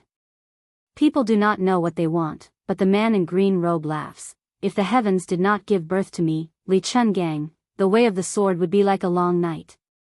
On the way to Lu Huaxi's room, Madame Song explained, according to the spies, the wanderer called Zhang Wuho has secretly joined the new Yi province general. The main figures of the Yi province's Lu clan and the elite guards of the Sword Mountain were also honored guests of the Yi province's provincial governor's mansion. Furthermore, with Huang Chunyu's foreshadowing, it seemed like the purpose of their trip to Snow Lotus City was to win over Lu Huaixi. Prince, do we need to keep these people in the Snow Lotus Pavilion? Su Fengnian shook his head and said, there is no need to completely fall out with the Western Shu Dao for now. After all, the Snow Lotus Pavilion is too far away from Biyao, and Fan Shaochai has not arrived yet. Once we encounter a situation where we will fight to the death, it will be difficult to quench our thirst. Collecting spies is the most important task of the Snow Lotus Pavilion. It has been in the past and will be in the future. The general trend of the northwest and southwest, and the decline of Biyao and the rise of the other side, depends on the hundreds of thousands of cavalry and spears. As for the Snow Lotus Pavilion and the Whispering Room, if one less person dies and one more spies are sent out, they may be able to change the situation of the war and influence the whole world. Madame Song said softly, my vision is too narrow. Su Fengnian stopped and looked at Madame Song. He said helplessly, Madame Song, my mother and Aunt Zhao are old friends. Aren't you afraid that I will feel uneasy when you call me your servant? Madame Song's eyelids drooped slightly. She reached out to stroke the hair on her forehead and did not say anything. In the room, Yu Qingling was brewing tea. It was not ready yet, so Lu Huaixi was patiently waiting for the tea. When Madame Song and the unfamiliar young man walked into the room, Yu Qingling was just about to brew the tea. Lu Huaixi sighed and said, Madame Song, you came at the right time. Madame Song sat down and Su Fengnian stood behind her, respectfully. Lu Huaixi smiled and asked, may I ask who this young master is? Madame Song's lips curled up for a moment. She said softly, young Master Su is Meng Li's junior martial brother. His skills are excellent. The majestic Lu Huaixi waved his hand and laughed, if that's the case, why don't we sit down and drink some tea together? I respect scholars all my life, but the ones that are to my liking are the Jianghu men with hard fists and hard bones. Unfortunately, I am the guest today and Madame Song is the host. Since the Snow Lotus Pavilion only provides tea, I can only drink it obediently. Just based on Madame Song's praise of my skills, when young master visits my humble abode in the future, we must drink to our heart's content. Lu Huaixi did not care about trifles. He had an indescribable charm that made it easy for people to have a good impression of him. He was an ambitious person in the western regions in his prime. His boldness did not make people feel as if they were looking down on him. The parents and officials who ruled over a region loved the people as if they were their own children. The generals and soldiers shared weal and woe with each other, and the nobles treated the wise with respect. Although it was rare, the sharp-minded people could still more or less feel the alienation brought about by the difference in status. The Lu family's disciples were gentle, kind, and thrifty. However, when Lu Huaixi spoke to someone, his eyes would look at the other person. He was sincere and free. Every word that came out of his mouth seemed to come from the bottom of his heart. When he saw Su Fengnian sitting down, the smile on Lu Huaxi's face deepened. He then bargained with Madame Song, Madame Song, young Master Su is a straightforward person. Even if you don't want to give me face, can you give face to young Master Su and ask Miss Yu to bring 2 pots of good wine for him? A dog butchers big bowl of wine and big chunks of meat. You're a nobleman in the human world. Yu Qingling revealed an inquisitive look. Madame Song nodded. The former swayed her body and slowly left. Lu Huaixi patted his stomach and smiled, Madame Song, I don't have many tricks up my sleeve. If there's something I want to say, let's get straight to the point. As for whether we'll fight or kill, and whether we can drink young Master Yu's wine, it'll all depend on the will of the heavens. Of course, I'm not lacking in sincerity. Otherwise, I wouldn't be sitting here alone and drinking tea. Yes, of course, there are 200 of my brothers outside the Snow Lotus restaurant. I didn't want to be sneaky. They're all out in the open. Anyone can see them. After all, I'm only a second-grade master. I don't have the ability to overturn your Snow Lotus restaurant. Not to mention other things, at least I can't bear to let the women in your mansion become widows." Madame Song laughed it off. Lu Huaishi raised his cup and drank the tea in it. He continued, "Not to mention Madame Song, anyone with a brain in Snow Lotus City can guess my ambition. General Lu's mansion, of course I want to be a real general. As long as someone can give me the title of general recognized by the imperial court, I'll be a true local emperor. As for whether it's Bei Mang, Li Yang, the Bailiang behind Madame Song, the white-clothed war Saint Chen Jibao of Western Shu, or the King of Yen from Nanjiang, it doesn't matter. If someone can give me the right price, I'm willing to use the wealth I've accumulated over the past 20 years to bring a few thousand of my brothers to the battlefield."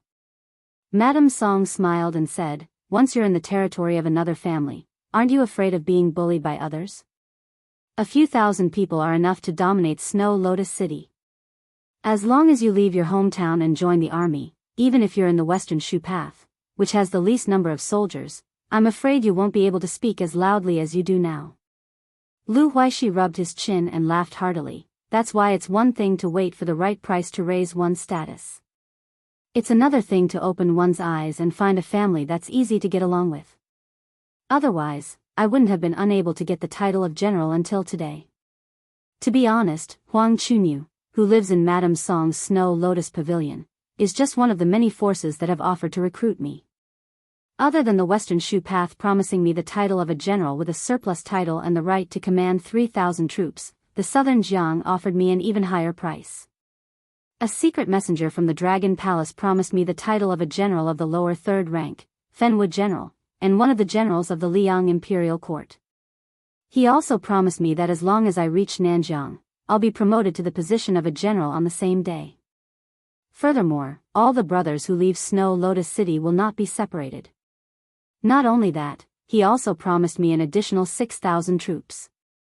As for the Zhao family of Liang, someone from the Weaver Bureau of Western Shu also came to my mansion.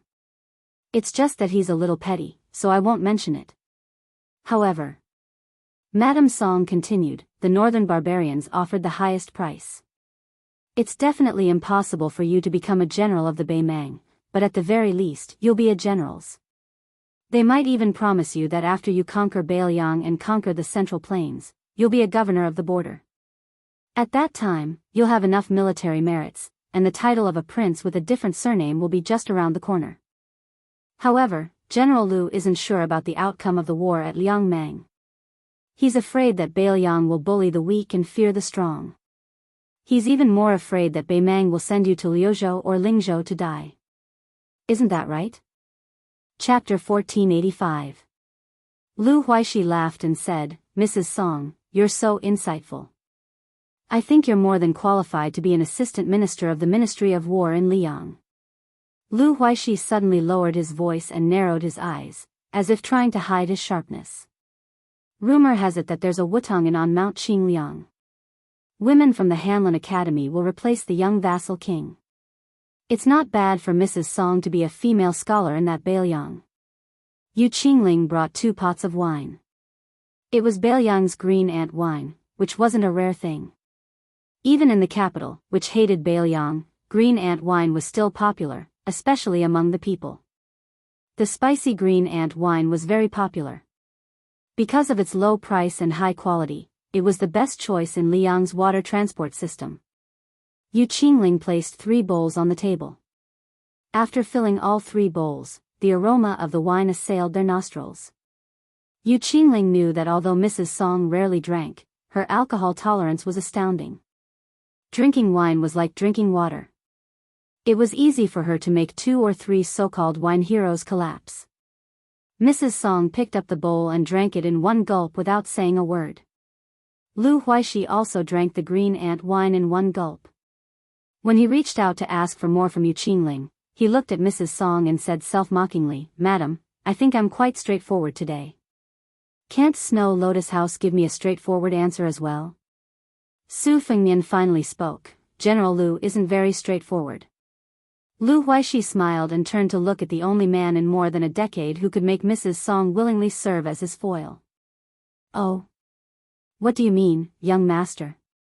Su Fengnian looked at him and said calmly, yesterday, there were 2 fights in the alley in the northeast of Snow Lotus City. In the first fight, General Lu lost his adopted son, who was qualified to take on a great responsibility.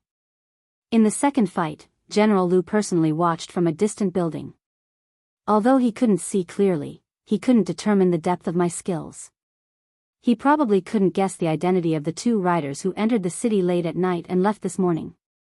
However, compared to that swordsman Xiao Mu of the Central Plains, compared to Meng Li of the Snow Lotus Tower outside the house, and compared to you, General Lu, it is obvious that I am in a higher realm. Most importantly, you brought 200 of the mansion's most elite troops and rushed over aggressively, with the idea of subduing the enemy without a fight. The reason why you had the spy you planted in Snow Lotus Parlor tell them to hold back their troops before I entered the room was because you, Lu Huaishi, learned of my true identity at the last moment. That person was afraid of my cultivation, so he didn't dare to speak. Maybe he wrote King of Biyao or Su Fengnian on the table with tea, right?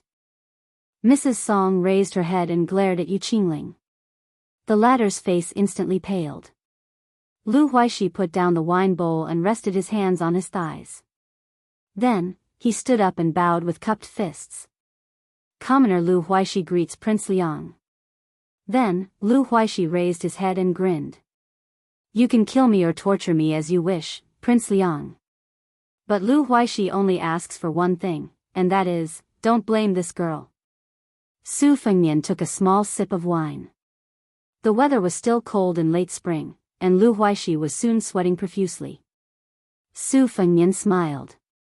General Lu, take your men back to the mansion first.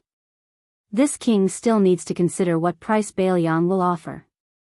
Oh right, when you go back, send the Snow Lotus to Snow Lotus Parlor. Lu Huaishi bowed and left the room. Inside the room, Mrs. Song's face was cold. She grabbed the porcelain bowl that was still filled with green ant wine and smashed it on the head of Yu Qingling, who was kneeling on the ground. The wine seeped into her hair and mixed with the blood on her head. Mrs. Song wanted to kneel down as well, but found that she couldn't stand up from the chair. Su Fengnian smiled. I don't want to comfort Mrs. Song, but what happened today isn't a bad thing. Mrs. Song glanced at Yu Qingling and gritted her teeth. According to the rules of Whisk Shui Room, as Yu Qingling's guide, the lightest punishment I can receive is to break one of my arms. Yu Qingling kowtowed on the ground and said in grief, Mrs. Song, I deserve to die. Your Highness, please don't punish Mrs. Song. Yu Qingling is willing to commit suicide as an apology. Su Fengnian sneered. Yu Qingling, Lu Huaishi begged for mercy for you, and you begged for mercy for Mrs. Song. But do you believe that you were sincere? Lu Huaishi, on the other hand, was scheming to protect himself. He seemed manly, but in reality, he was a vicious person who relied on his instincts to make the best decision. Perhaps you're wondering why I could see through it and think that I, Su Fengnian, am slandering Lu Huaishi, who has always been open and aboveboard even when doing evil things.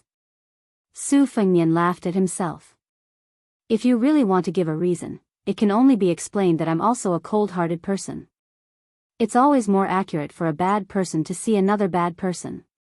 It's not that I can't force Lu Huaishi to kill you in order to live. It's just that when your emotions were fluctuating, Lu Huaishi was also certain that I wouldn't kill him easily. If he acted casually in front of you, you would only be more infatuated with him.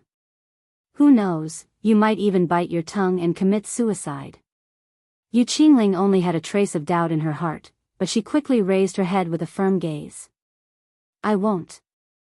Su Fengnian wiped the edge of the wine bowl with his sleeve and handed it to Mrs. Song. He directly picked up the wine jar and drank a mouthful of wine. He said indifferently, actually, whether I kill Lu Huaishi or not is a small matter because Lu Huaishi can't decide who to side with. Before I appeared, he could only choose to side with Western Shu. This guy is full of lies. For example, he said that the offers from Western Shu and Nanjiang were real, but the offer from the Weaving Bureau of Liang Imperial Court was fake. The reason why Lu Huaishi didn't agree was because he knew that it was just a pie on paper. No matter how big the pie was, he couldn't eat it. The forces of Western Shu under Chen Jibao's command might be able to tolerate a General Lu of Shuilian City who ruled over a territory and allowed him to live freely on the border. However, they definitely wouldn't allow Lu Huaishi to lead his people anywhere. As long as he dared to take a single step out of Shuilian City, he was doomed to die. That was why the one Lu Huaishi truly wanted to rely on was the northern Mang that he thought was a sure win. That was why he was waiting.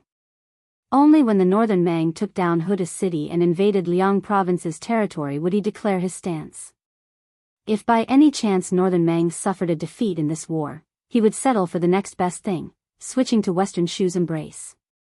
Chen Jibao didn't attach any importance to a person like him and the several thousand stragglers he brought with him at all, undoubtedly breaking up his troops. Of course, this was Lu Huaishi's plan before he met me. After tonight, if he had an urgent need, he would open the temple door without burning incense and offer pigs and sheep when the time came. On the surface, Bei Mang was loyal to him and didn't have a good future, but secretly contacted Western Shu. If you don't believe me, I can ask Madame Song to send you to personally monitor the meeting between General Lu's mansion and Western Shu. When the time comes, you will definitely be disappointed with Lu Huaishi. Su Fengnian suddenly smiled. However, you Qingling, will definitely not be able to resist going to Lu Huaishi while you're monitoring him. He just said a few words, and your heart softened again. It's not your fault. Fu Shui's room and spy are all inferior to the person you like. Yu Qingling lowered her head again and bit her lips. Life was short, but love was long. Su Fengnian stood up and walked to the window. He looked at the night scenery of Snow Lotus City, which was like a paradise. It must have been hard for Lu Huaishi to resist the temptation of your body. Did he personally promise you that he would only consummate his marriage with you after officially marrying you?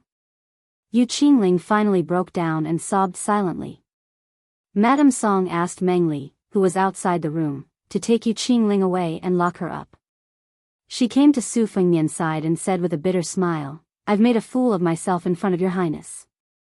I've also disappointed your highness." Su Fengnian shook his head and didn't say anything. Madame Song forced a smile and no longer called herself a servant. "I'm very curious. Why is your highness so tolerant of Yu Qingling? If it were me, I would also ruthlessly kill her." Su Fengnian leaned against the window and said with a smile, "It's very simple. Because my mother once told me that the world is not good. It's harder for women to live, especially beautiful women. So my mother told me that when I grew up, I shouldn't bully people if I could. I should treat them as well as I can." Madame Song stared at the young man and smiled gently. "Unfortunately, I, Song Huang, was born more than 10 years early." Su Fengnian turned his head and blinked. He asked, "Isn't Madame only 20 years old this year?" Chapter 1486. Madame Song, who had a high tolerance for alcohol, blushed as if she had drunk 1,000 white cups of wine. "Is that so? But I was already 16 years old when I first met the general and the princess with the young lady." Su Fengnian smiled. The two of them leaned against the window. After a long time, Madame Song said softly, "Every minute of the night is worth 1,000 gold. Young Master Su, do you want to rest? Do you need someone to serve you?" Su Fengnian said seriously, "The bed in my room is a bit small." Madame Song spat, stood up straight, and turned to leave. She said, "I just don't like to be eaten by an old cow." "What do you mean by looking 20 years old? Who are you trying to fool?" Su Fengnian smiled and said, "If you have the chance, go back to Biyao. My sister will be very happy." She stopped and sighed. She shook her head and left the room. Su Fengnian took the wine jar from the table and leaned against the window to look at the brightly lit Snow Lotus City. After drinking more than half of the wine, there was a knock on the door. He turned around and said, "Come in." Swordsman Xiao Mu and the young boy and girl who were taking refuge in the Snow Lotus building walked into the room together. Xiao Mu cupped his fists and said, "Young master, I have received the Snow Lotus. I will go to Biyao to work for you in half a year at the latest." Su Fengnian nodded and smiled, "I trust you." Ma Jiabao's daughter immediately gathered her courage and asked, "Hey, Senior Sword Immortal, did you win against Huoba Bodhisattva?" Su Fengnian joked, "After the fight, I vomited a few pounds of blood. Do you think I won?" The young girl exclaimed, "So miserable." The young boy said carefully, "Uncle Xiao said that your opponent is the second most powerful expert in the world, the army god of Beimang. Senior Sword Immortal won't be embarrassed if you lose by accident." Su Fengnian looked at Xiao Mu, who was deeply grateful to him, and said, "I will leave Snow Lotus City early tomorrow. Please go to Ma Jiabao. You can bring Meng Li from the Snow Lotus building. He is also a second-grade master." Xiao Mu nodded and did not refuse. The youth suddenly blushed and asked, "Senior Sword Immortal, that heartless old man likes to lie. Why don't you tell me the truth? If I practice martial arts, can I become an expert? If I don't have any achievements in martial arts, then I'll just be an honest lotus collector in the future." Su Fengnian smiled and said, "Your aptitude isn't very good, but your luck shouldn't be bad. Otherwise, you wouldn't have met that old man, Xiao Mu, and most importantly, me. So I'll give you a suggestion. Do you want to listen?" The young man nodded vigorously while pecking at the rice. The young girl rolled her eyes and said, "Grow up." Su Fengnian said, "I have a brother who traveled alone in Jianghu before he became a top-notch swordsman. You can ask Uncle Xiao to take you to Jianghu in the Central Plains. If you think it's boring to travel alone, you can elope with Miss Ma." The young man was at a loss. He looked forward to it and felt nervous. He smiled foolishly at the young girl. The young girl pointed at Su Fengnian and said angrily, "Is there a senior sword immortal like you who wants to do nothing but play tricks? Hong Shuji wants to travel in Jianghu, fine. But if he wants to follow you, you have to teach him swordsmanship." Su Fengnian joked, "Oh, you haven't married him yet, but you already know how to make plans for him?" The young girl turned her neck and acted like a rascal. "Just tell me if you agree or not." Xiao Mu rubbed the young man's head. Then, with eyes full of smiles, he pretended to be angry and glared at the young girl. "What's wrong? Little Ma, do you dislike Uncle Xiao's martial arts? Although Uncle Xiao can't compare with Senior, in Snow Lotus City, I can still fight with Lu Huaishi for hundreds of rounds. In Uncle Xiao's hometown in the Central Plains, the descendants of the 4th or 5th rank local officials want to be my disciple and learn the sword. Miss Ma, you have to eat one bite at a time. Don't eat until you become fat. If that happens, it won't be you who dislike Uncle Xiao, but Hong Shuji who doesn't want you anymore." Compared to Su Fengnian, who killed people with bloody means, the young girl who was closer to Xiao Mu said shyly, "Uncle Xiao, you're not a good person either. Hong Shuji will become bad sooner or later if she follows you. I'm worried." The young girl stomped her feet and ran out of the house with Hong Shuji. They started to discuss how to elope and travel in Jianghu together. Xiao Mu cupped his fists and said sincerely, "Senior, take care." Su Fengnian hesitated for a moment and said with a smile, "I'm not a senior. I'm younger than you." Xiao Mu was stunned and said, "Senior, you're very humorous." When Xiao Mu walked out of the house, two women walked in together. They were the purple bamboo fairy, Huang Chunyu, and the arrogant woman from the Lu family who couldn't control her mouth. Su Fengnian was a little self-deprecating. Had he become the most popular courtesan in a brothel? The woman from the Lu family, who had changed back into a woman's dress, questioned, "You broke Marquis Zhang's tendons and destroyed his martial arts. You made him live a life worse than death. Aren't you afraid of revenge?" Su Fengnian didn't pay attention to the woman with small breasts and no brains. He looked at Huang Chunyu, who came from the Sword Mountain, and asked, "What's the matter?" Compared to the arrogant woman from the Lu family, Huang Chunyu naturally had more experience in Jianghu and knew how to deal with people. She didn't pretend to be a girl of Jianghu. Instead, she bowed like a weak and virtuous woman. After straightening her slender waist, she said in a soft and apologetic voice, "Grandpa Erwan has left Snow Lotus City. He said that he wants to follow the footsteps of a senior and travel with a sword. Grandpa Erwan asked me to tell you that he has no regrets in this life. He also said that he already knows your identity, but he won't say a word. Grandpa Erwan also said that in his lifetime, he will write a famous poem for you. Su Fengnian leaned against the window with some kindness in his eyes. Okay. Huang Chunyu's eyebrows were like flowing autumn water. She said tirelessly, our Sword Mountain accounts for nearly half of the 10 sceneries of Western Shu. They are the Bamboo Sea, Old Lord Pavilion, Lingyun Stone Buddha, and the Moonlight Cauldron. If you pass by Western Shu in the future, I hope you can come to the Sword Mountain to enjoy the scenery. If you don't mind, I can lead the way for you. Su Fengnian smiled. If I have the chance to go to Western Shu in the future, if I still have the leisure to enjoy the scenery, then I will definitely go to the Sword Mountain. Huang Chunyu smiled innocently. It was hard to imagine that she was the cold beauty who was famous in the Jianghu of Western Shu. Su Fengnian said casually, I once went on a long journey and only went to Mount Qingcheng. I missed your Sword Mountain. If I may ask, I don't know if the old ancestor of your Sword Mountain is still alive. I only know that the old ancestor went into seclusion to comprehend the sword many years ago. There has been no news of him in Jianghu for so many years. When it came to the secrets of the sect, Huang Chunyu's expression was a little awkward. For a top sect, it didn't matter how many people there were. It only depended on whether there were first-class masters and how many there were. Therefore, whether the old ancestor of the Sword Mountain was dead or still in seclusion was a world of difference. Old Ancestor Du of the Sword Sect was a martial arts grandmaster who had fought Li Chungang on his way to Shu for the sword trial. He was a rare existence in the entire Western Shu. To say that he could defeat Sword God Li in that era was tantamount to a fool's dream. It was not even wishful thinking to hope for a tie.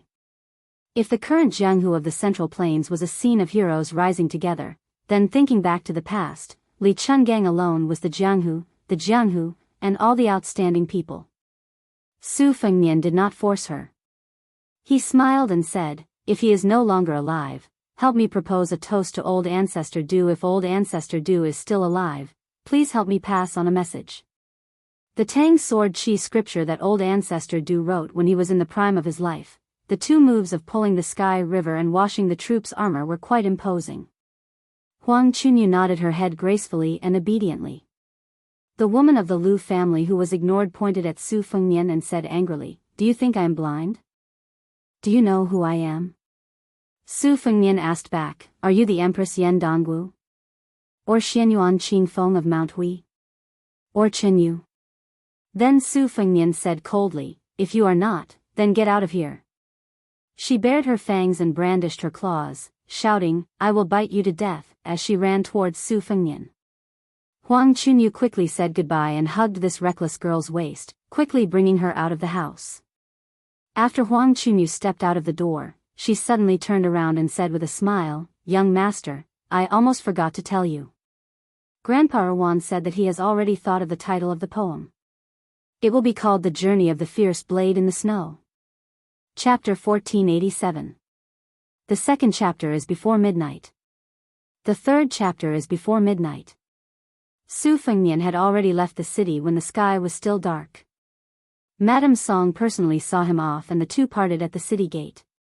Lanterns were hung high on the city wall, making it as bright as day. Su Fengnian noticed that Madame Song, who was dressed elegantly, had not only changed into a red, yellow, wide-sleeved gown, but also seemed to have put on some makeup. She sat high on the horse, her beautiful skirt trailing behind her. Under the illumination of the lanterns, she looked especially beautiful.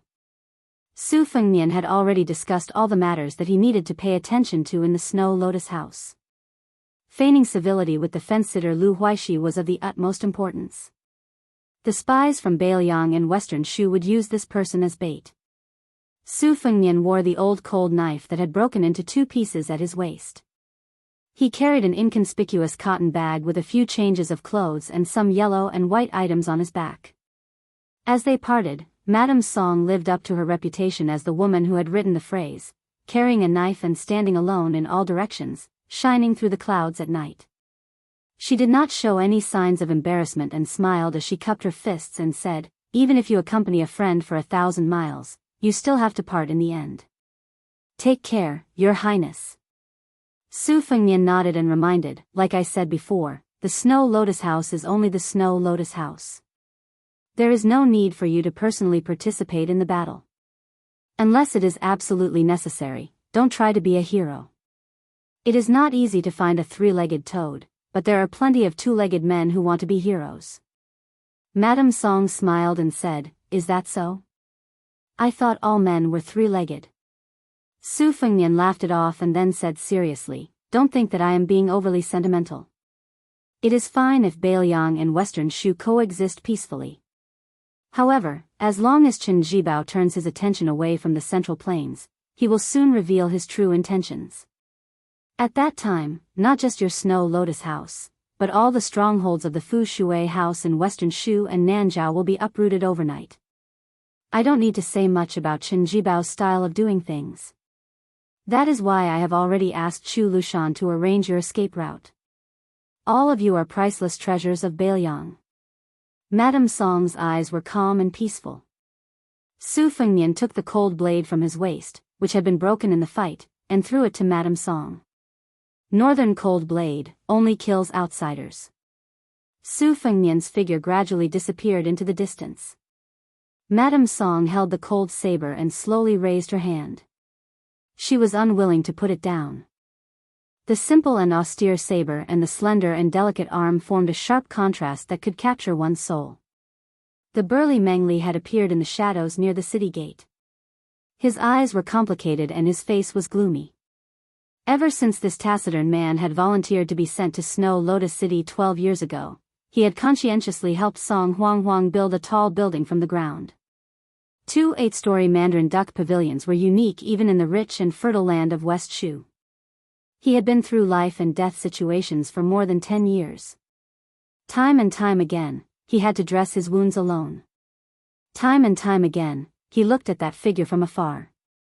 He could see it, but he could not catch it. Meng Li leaned against the city wall. His expression was uncertain. In the eyes of this bloodthirsty man, Madame Song was like a bunch of enchanting begonias in a silver vase.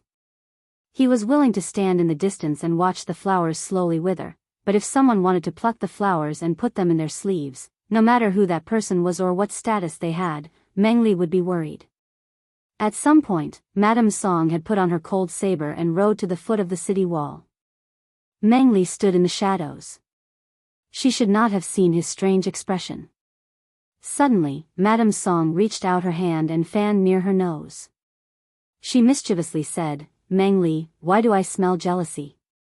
Meng Li's face instantly turned red. He was at a loss. Madame Song dismounted and led the horse forward. Meng Li hesitated for a moment before quickly following. Madame Song said softly, "Meng Li, I already know what you're thinking." While Madame Song was probably thinking of some gentle words, Meng Li had already bitterly said, "Madame, I also know." Madame Song stopped and patted Meng Li's shoulder. For the first time, she looked at this man with a rough face but a delicate mind. She was in high spirits. Her limpid eyes were overflowing with color.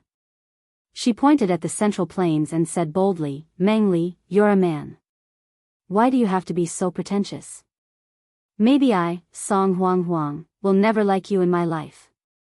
However, you can make me remember that there is a man named Meng Li. The border of Liangmang is already filled with the smoke of war, and the Central Plains will soon be filled with war drums. You've been reading books on the art of war all these years. Do you want to stay in Snow Lotus City and waste your time, or do you want to go out and fight?" Meng Li was silent for a long time. Finally, he said, "Madam, can I not go to the Biyao Frontier Army but go to Liangmang instead?" Madame Song handed the reins to Meng Li and laughed, "Why not? From now on, Whispering Room and Snow Lotus House will just treat Meng Li as dead." Meng Li suddenly mounted the horse and turned it around. After galloping for a dozen steps, he turned around again. He clenched his fist and hammered his chest. "Song Huang, I, Meng Li, have liked you for 12 years. I've also done my best to protect you for 12 years. I don't regret it. Even now, I'm still very happy. If I become successful in the future, I'll definitely come back to Snow Lotus City to find you. If I unfortunately die at the border of Liangmang, I hope you can offer me a few cups of wine every Qingming festival." Madame Song laughed loudly and said, "Don't die if you have the ability." Meng Li left the city and went to Liang Meng alone. At this time, Song Huang and Meng Li did not expect that in the future Liang Shilin and Jianghu to jointly create the two auspicious talismans rushing north, torrents. Meng Li had unknowingly become one of the first people to set off. Su Fengnian, who had left the city earlier, also did not expect that he would coincidentally encounter a martial arts event in the remote western regions. This caused him to stop for a while on his way back to the north. In the past 100 years, because Li Chungang and Wang Xianji had been too powerful, the entire Jianghu under them was like a fight between ants no matter how much trouble they caused. In addition, Li Chungang and his sword were too elusive. Later on, Wang Xianji's hands were tied in the martial emperor city of the Eastern Sea. This caused the Jianghu of Liyang to be lively for 100 years, but in the end, it was not as lively as before. It wasn't until Xianyuan Qingfeng became the chief of the Wulin alliance that this situation began to change.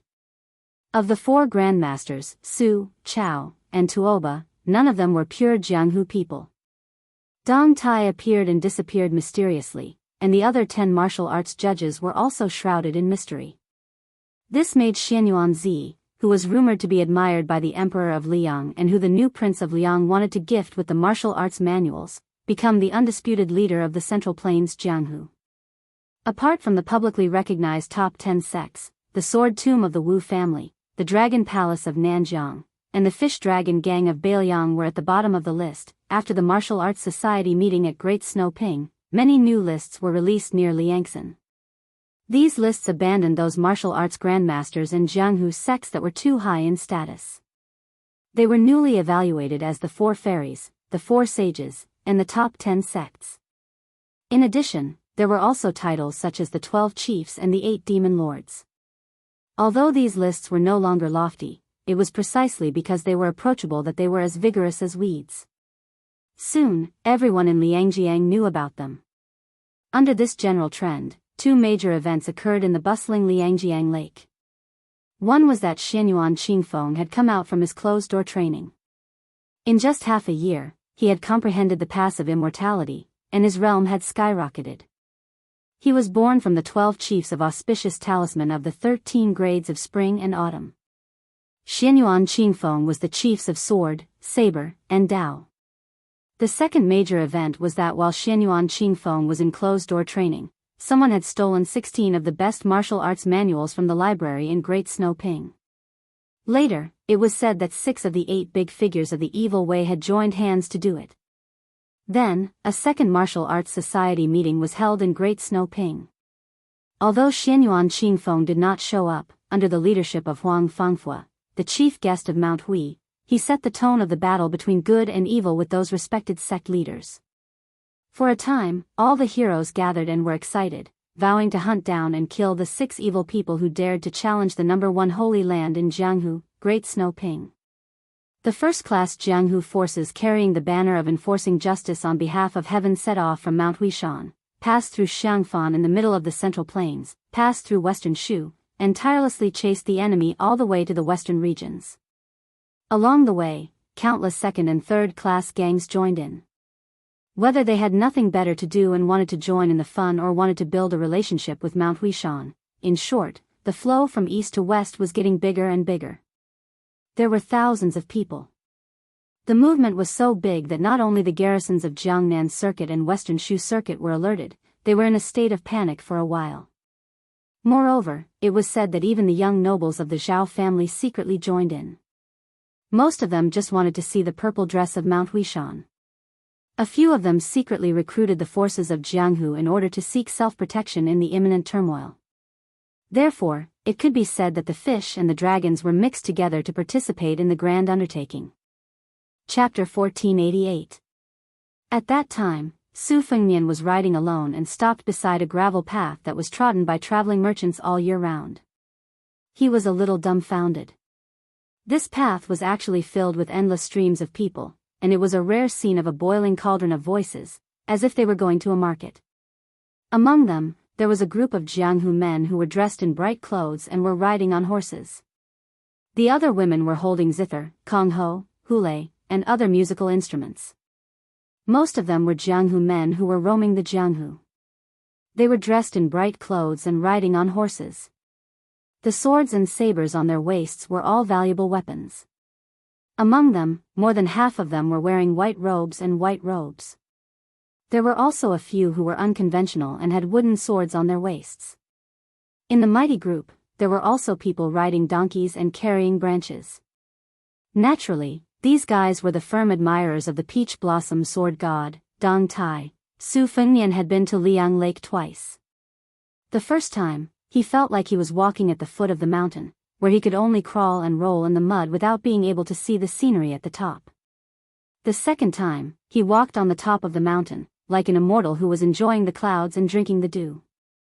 It was really an eye-opener for him to see so many Jianghu men who were too good to be humble, in one breath. Su Fengnian stopped his horse and didn't move forward. He didn't have a horse that was worth hundreds of gold coins, nor did he carry any weapons. In fact, he was not eye-catching. For ordinary young people who wandered the Jianghu, even if they had a first-class appearance, they didn't mean much to men. Even for women, if they didn't know how to build connections, they could only be a heroine with a little reputation in a county of Banzhou. It was hard to be called a fairy. Even if they saw Su Fengnian, the men just glanced at him, and the women just looked around. At most, they would look back and take a second look. They felt that it was a pity that this handsome young man was not from a famous sect. Otherwise, they could find a chance to win him over. It should be known that the top 10 new talents in the Wulian world were all related to the 10 great sects of the Four Sages. For example, Do Changfeng, who had a toad-like face, liked to stick out his tongue and lick his lips when he was free. Eating at the same table with him would make one lose appetite. Just because he had a good master who had a place in the great snow square of Mount Hui, he was always surrounded by women. Su Fengnian looked at the crowd in front of him quietly and sighed with emotion. Previously, the spy had sent a message to the Snow Lotus Tower that Tantai Ningjing had rushed to the Guangling Taoism. Chao Changqing's transition from the holy path to the domineering path was undoubtedly another proof that the Confucian sages of the past dynasties often didn't have a good ending. It should be known that under the devil suppression well in the water moon mirror, there were those famous Confucian sages who were famous for their benevolence and righteousness. In the eyes of ordinary people, this must be a strange thing, but in the eyes of the Qi trainers in the world, this was the cycle of the heavenly way. After confirming that Su Fengnian was out of danger, Su Yanbing took a newly accepted disciple to the pass in the south of Lingzhou bordering Liangshu to meet his fellow disciple, Han Laoshan. It seemed that he was entrusting his son to him. Perhaps he didn't want to have any regrets before the life and death battle with Huyan Dagwan. Suddenly, someone laughed loudly and swept across the yellow sand. Although this person was excellent in martial arts, he didn't offend the crowd by flying over the heads of the people in the middle of the path. Instead, he rode on the wind beside the path of the unknown people like Su Fengnian. His figure rose and fell like a dragonfly skimming the surface of the water, bringing up bursts of yellow dust. Su Fengnian was wrapped in the dust. After the master flew over the man and the horse, the yellow sand hit them in the face. Su Fengnian didn't care about it and just casually scattered the sand. Around him were a lot of people who were forced to eat the sand and curses. A young pedestrian closest to Su Fengnian was stepped on by the flying master on the shoulder. Although he wasn't injured, he staggered and bumped into Su Fengnian's mount. Su Fengnian bent down and gently held the poor guy's head. After letting go, the man raised his head and didn't seem to be flustered and exasperated. He said gratefully with a good temper, "Thank you, young master." Su Fengnian shook his head and asked with a smile, "Where are all of you going?" The man's eyes widened. "Young master, are you from the western regions?" Su Fengnian nodded and said, "I'm heading north from Snow Lotus City. I'm very curious as to why so many Jianghu heroes suddenly appeared here." The young man with an old cotton bag on his back laughed and said, "No wonder, no wonder. Young master, you don't know. Not only are there nearly 1,000 Jianghu heroes on this road, but all the masters of the Central Plains are also heading west. They are divided into 3 groups and are heading to a small town in the western regions dozens of miles away. They are going to meet the Wulian Alliance chief there and discuss how to kill the 6 great devils together. In fact, there aren't many first-class grandmasters on this road. The other 2 groups are full of masters. Hey, it's just that they are moving too fast. My legs can't keep up with them, so I have to settle for the next best thing. Su Fengnian dismounted and walked forward with the cheerful young man. The latter couldn't help but take a few more glances at Su Fengnian's mount. His eyes were full of undisguised envy. Su Fengnian saw that the young man looked tired and his footsteps were light. He smiled and asked the young man to take off his bag and hang it on the horse's back. The young man didn't stand on ceremony and sincerely thanked Su Fengnian. He took the opportunity to pat the back of the horse a few times and praised it for its excellent colt.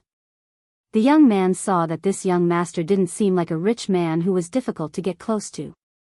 Moreover, this young master was a lively person who couldn't keep his words to himself.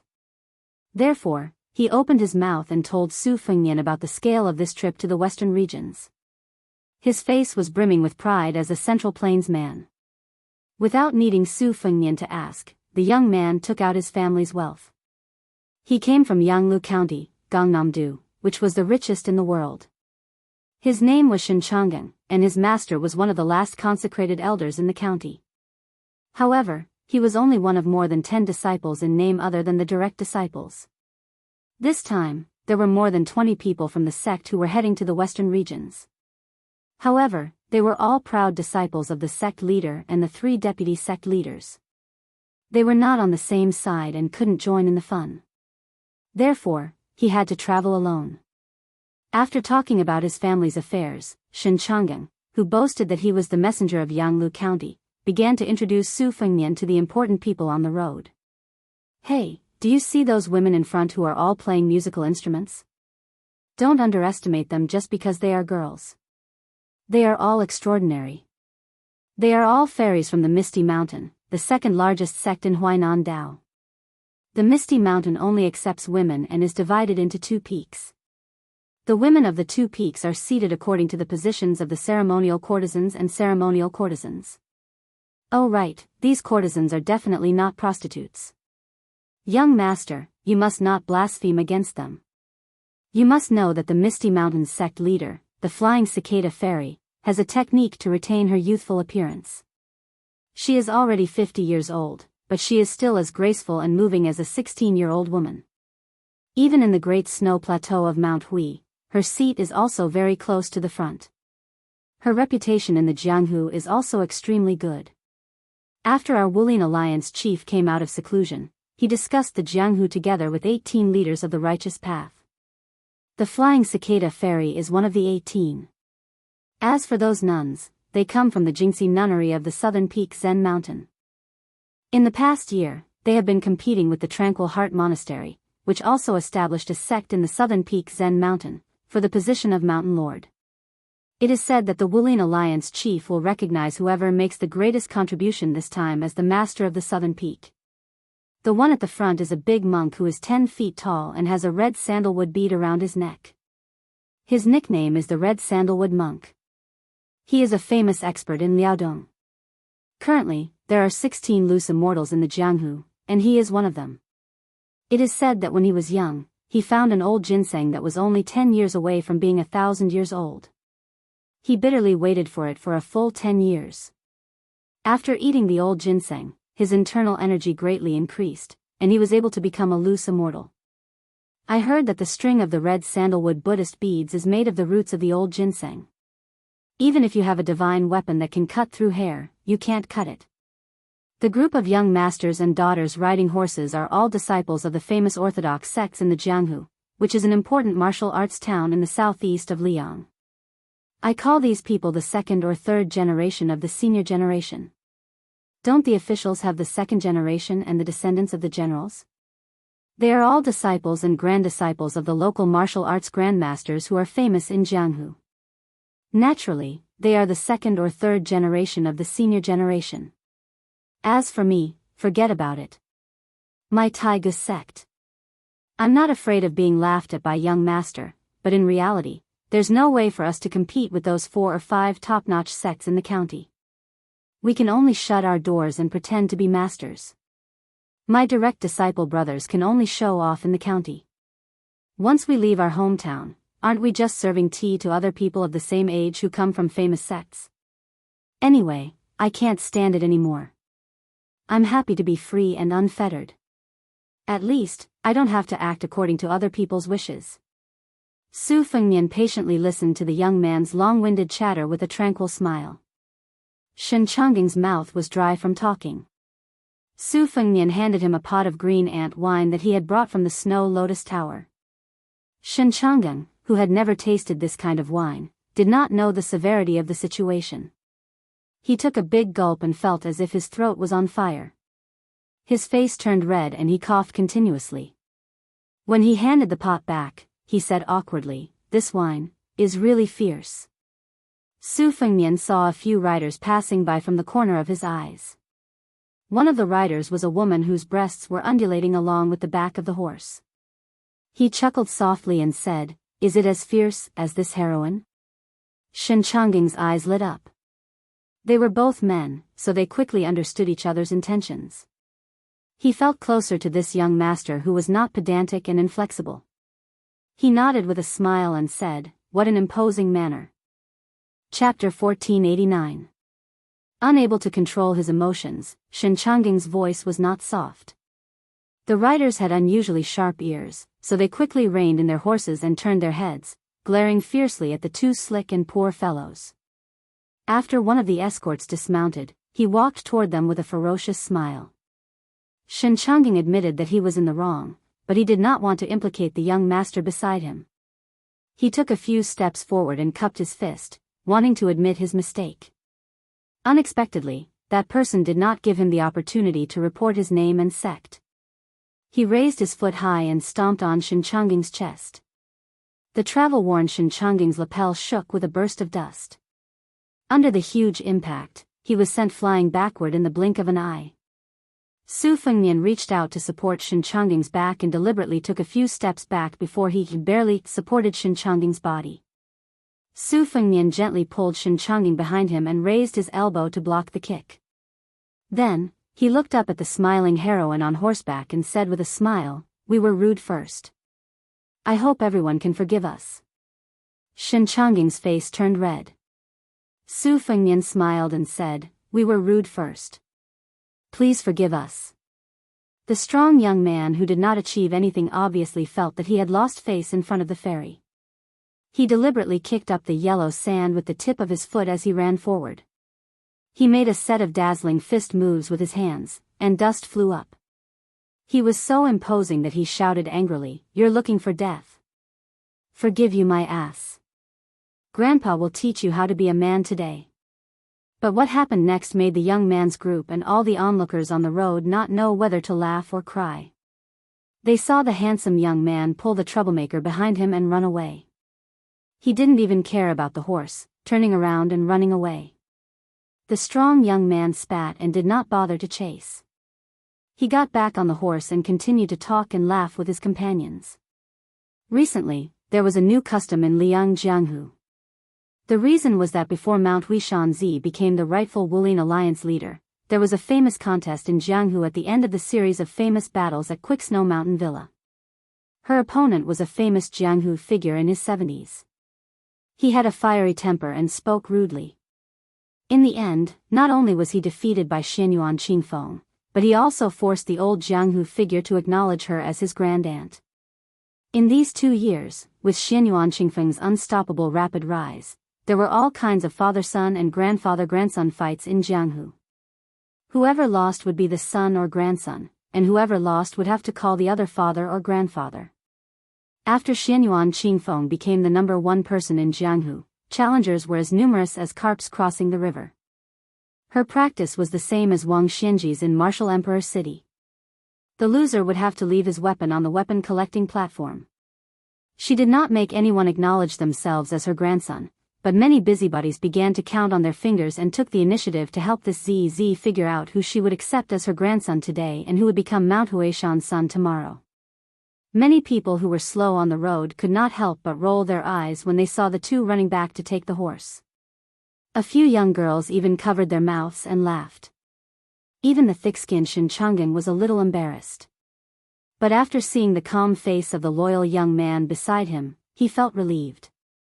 He patted the footprint on his chest and said in a low voice, "Brother, I've implicated you this time." Su Fengnian shook his head and said with a smile, "What's there to be implicated about? I'm used to it." Shen Changeng had a big heart and did not dwell on this small incident. He looked at the blurry figures in the distance and said jokingly, "I should have known. That's an omen." The two slowly walked along the small path and the crowd. Shen Changeng told the young man beside him about the current Jianghu situation. This is a once-in-a-century battle between good and evil. The elites of the Central Plains are all here, led by the Moonless House in the Great Snow Plateau. Among the new 10 major sects, the Quick Snow Villa by the Lake of Spring, the Dragon Palace in Nanjiang, the Gangnam-do's Black Drum Stage, the Yuyan Villa that rose again with the help of the Dragon Rock Sword Furnace, Taibai's Sword Sect, Jinswa Saber Manor, Shishu's Spring Invitation Cottage, plus the veteran Dongyue's Sword Pool and Bailiang's Fish Dragon Gang. The 10 major sects are all here. There is a rumor in the Jianghu that the mysterious Finger Grandmaster, Huang Fangfua, is the leader of Mount Hui.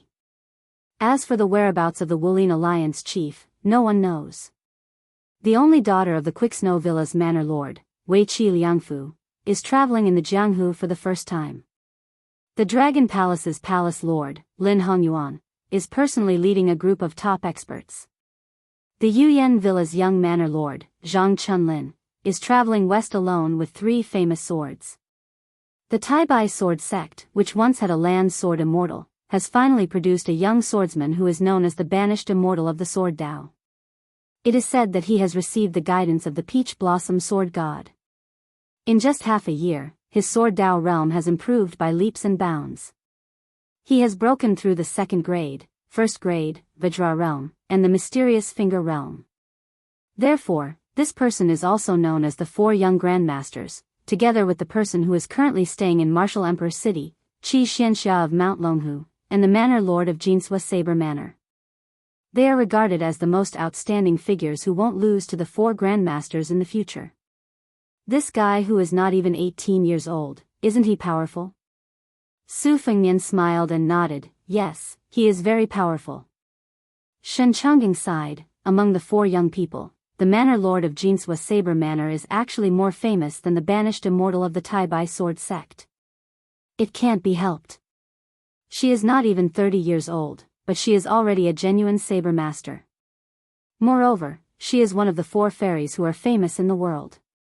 She is as famous as the Dragon Palace's palace lord, Lin Hongyuan, the Fish Dragon Gang's gang leader, Lu Nirong, and Lu Han Xian of the Dark Drum Stage. Su Fengnian couldn't help but interrupt, is the Fish Dragon Gang's gang leader also very beautiful? Shen Changeng was a little puzzled. Of course, it is said that Lu Nirong, who visited Mount Hui with the martial arts manual, is as elegant as a fairy. Moreover, she is the least arrogant of the 4 fairies. She has a very good reputation in the Jianghu. Su Fengnian didn't know whether to laugh or cry. I see. Shen Changeng said worriedly, it's just that this extermination of the evil demons is not a sure thing. It is said that one of the demons is a local snake in the western regions. He has thousands of horse gangs under his command. His combat power is not inferior to the iron cavalry of the Bailiang frontier army. Moreover, the other 5 demons are also very powerful. During their escape, they have recruited many notorious scums in the Jianghu. Several of them are also at the Master Realm. They can't be underestimated. But I think that evil will not prevail over good. We have Fairy Lu of the Fish Dragon Gang, who is familiar with the terrain of the western regions, to lead the way. Moreover, we have the leader of the Wulin Alliance, who has superb cultivation. I think we will definitely win. It depends on how much we pay. Su Fengnian whispered, it seems that there are many acquaintances. Shen Changeng didn't hear Su Fengnian's muttering. He patted his chest and said, although I am not famous in the Jianghu, I know a few people. When we arrive in that town, I will definitely introduce you to them. Chapter 1490.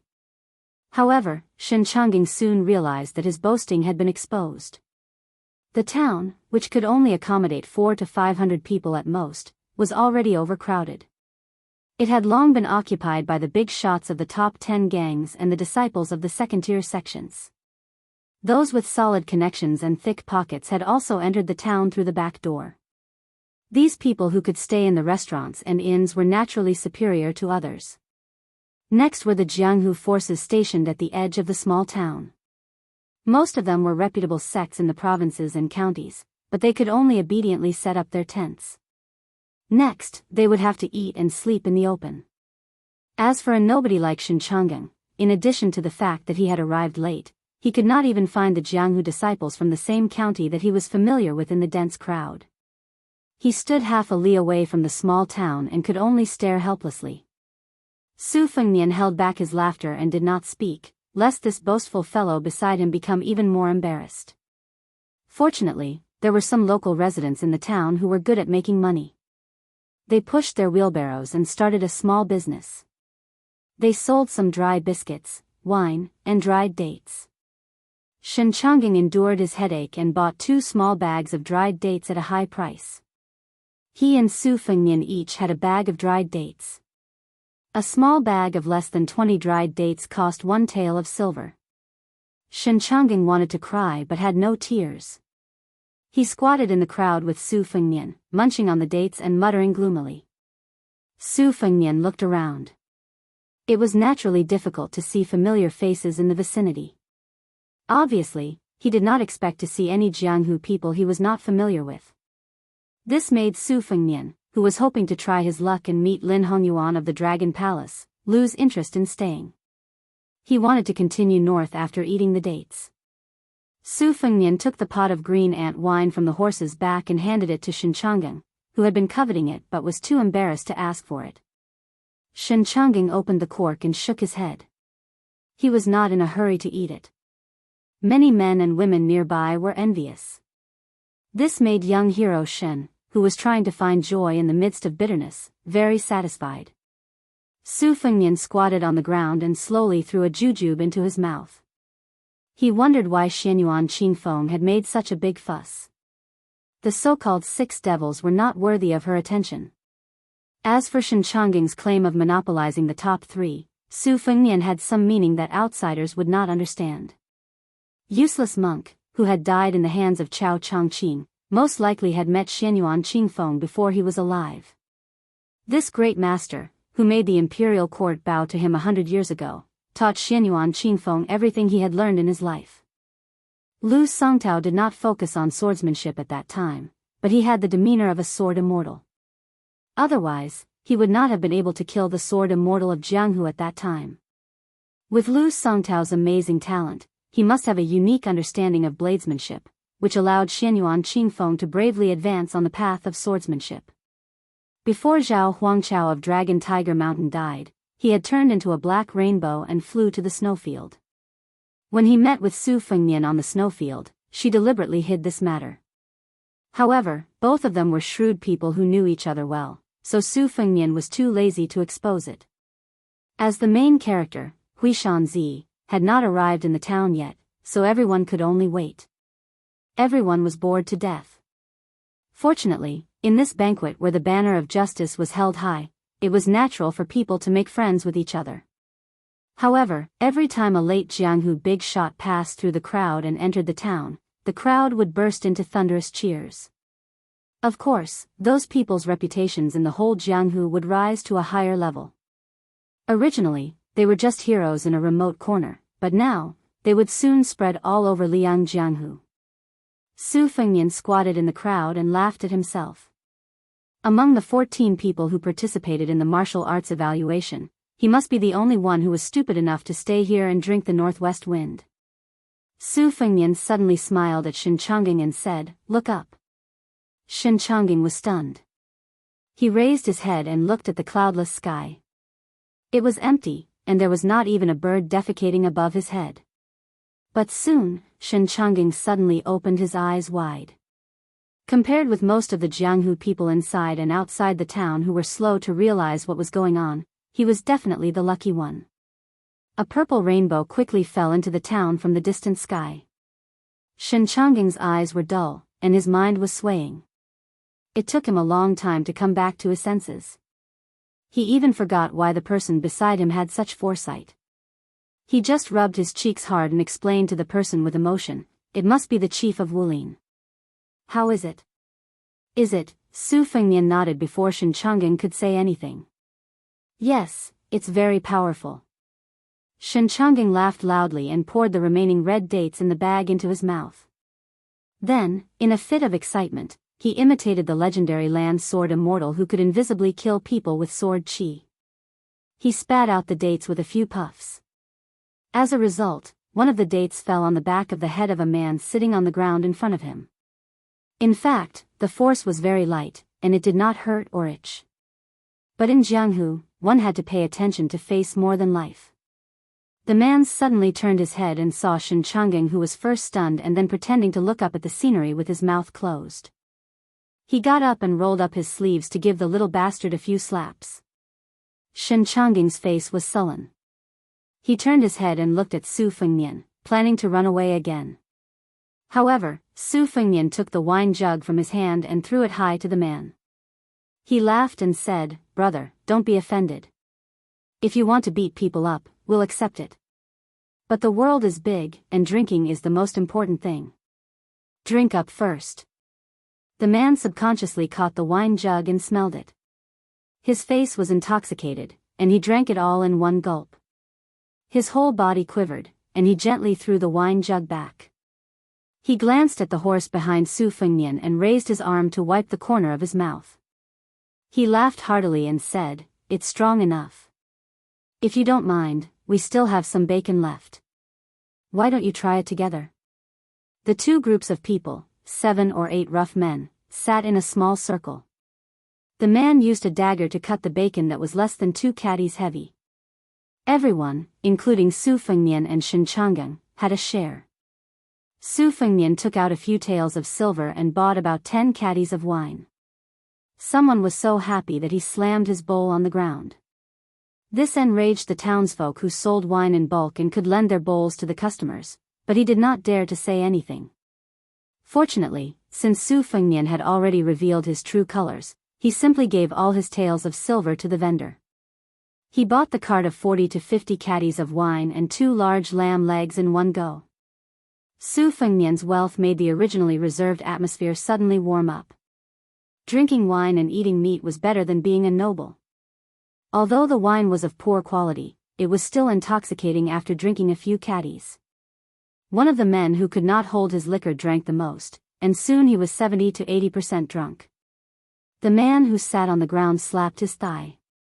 He was probably one of the people in the group who had studied and learned to read. He had a rare scholarly air about him. He acted as if there was no one else around and proudly sang, pawning a famous sword to buy inferior wine, killing the barbarians in Longsheng, Liangzhou. The wind chimes in the grassy pavilion said, "Ding ding ding, after death shall enter the martyr's shrine."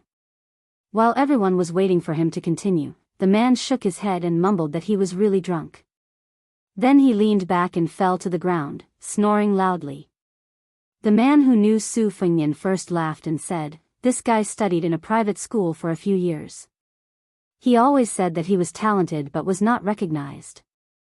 After drinking, he liked to speak in a sour language that we don't understand. He's not like this usually. In fact, he's the kind of person who can't take his eyes off a woman's big buttocks." Not far away, a group of people looked at each other angrily and said, "What are you talking about? Is it the death of his parents or his wife?" The man who was talking to Su Fengnian stood up and pulled out his sword. The two sides were immediately at loggerheads. At this time, an unfamiliar woman with a graceful figure and a bridal hat slowly walked over. Finally, she stopped behind Su Fengnian and Shen Chang'an. She slowly took off her bridal hat, revealing a stunning face. More than 10 men from both sides forgot to curse at each other. Their eyes were all fixed on the woman's figure. The man who had already pulled out his saber kicked his drunk friend beside him. The latter's eyes were hazy. He looked at the woman in a daze and said that she was a fairy who had descended to the mortal world. Then, he passed out again. Shen Chang'an, who was sitting on the ground, turned his head to look at the woman. When she sat between him and Su Fengnian, he still thought that he was seeing things because he was drunk. Su Fengnian laughed and asked, "Why did you change your purple clothes? Are you afraid that you'll be recognized with the way you appeared just now?" The woman with 2 exquisite wine jugs silently threw a jug of wine to Su Fengnian and started drinking on her own. For some reason, when this strange woman sat down, everyone around Su Fengnian sobered up. The Jianghu ruffians next door who were about to fight also lost their temper. They all held their breaths and didn't even dare to breathe loudly. She was like a flood dragon entering a pond, intimidating all the fish and shrimps in it. Su Fengnian whispered in a mysterious voice that only she could hear, "I'll give you the Tide Listening Pavilion's martial arts manual, and you'll let the Jianghu of the Central Plains know about the battle in Biyao. Let's call it even." She didn't turn her head. She only drank her wine with a cold smile on her lips. "Does my Mount Wei want your manual?" Su Fengnian laughed and said, "Then tell me, what do you want?" She finally turned her head and looked at him with narrowed eyes. "Rumors of your battle with Tuoba Bodhisattva have already begun to spread in Liang Lake. I want you, Su Fengnian, to lose to me here today. What do you think?" Su Fengnian clicked his tongue and said, "You're a virgin who hasn't been married, yet you have so many sons and grandsons. Aren't you ashamed?" Her fingers suddenly tightened around the wine jug. Wisps of purple energy rose, but they disappeared in an instant. Su Fengnian ignored this and said with a smile, "Drinking is fine, but fighting is out of the question." He and she fell silent at the same time and looked into the distance.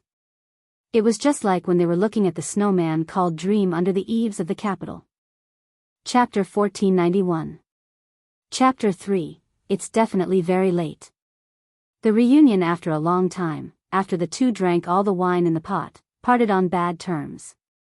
For the first time, the talkative Shen Changing did not say a word from beginning to end.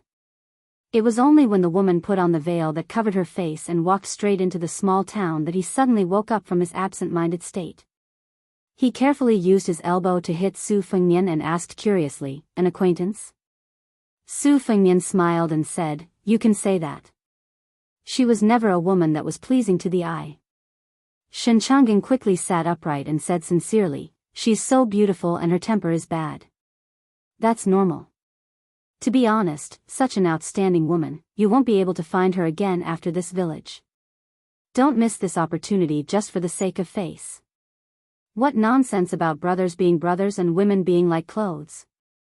We'll just listen to it and forget about it, but if we take it seriously, we'll be stupid. If you ask me, it's right to not take off your clothes when your hands can break." Su Fengnian could not help but smile and said, "I think you'll definitely find a beautiful wife in the future. When the time comes, you two will walk the Jianghu hand in hand." Shen Changing rubbed his hands and said with a face full of fascination, "I'll take your auspicious words." Su Fengnian suddenly saw a familiar figure in the distance carrying a sword box and walking alone. He hesitated for a moment, then got up and said goodbye to Shen Changing, leading the horse away. When Su Fengnian apologized again and began to approach the desolate young man carrying the box, the latter quickly turned his head and looked. When he saw Su Fengnian, he had a shocked expression that was similar to seeing his own ancestors floating out from the grave.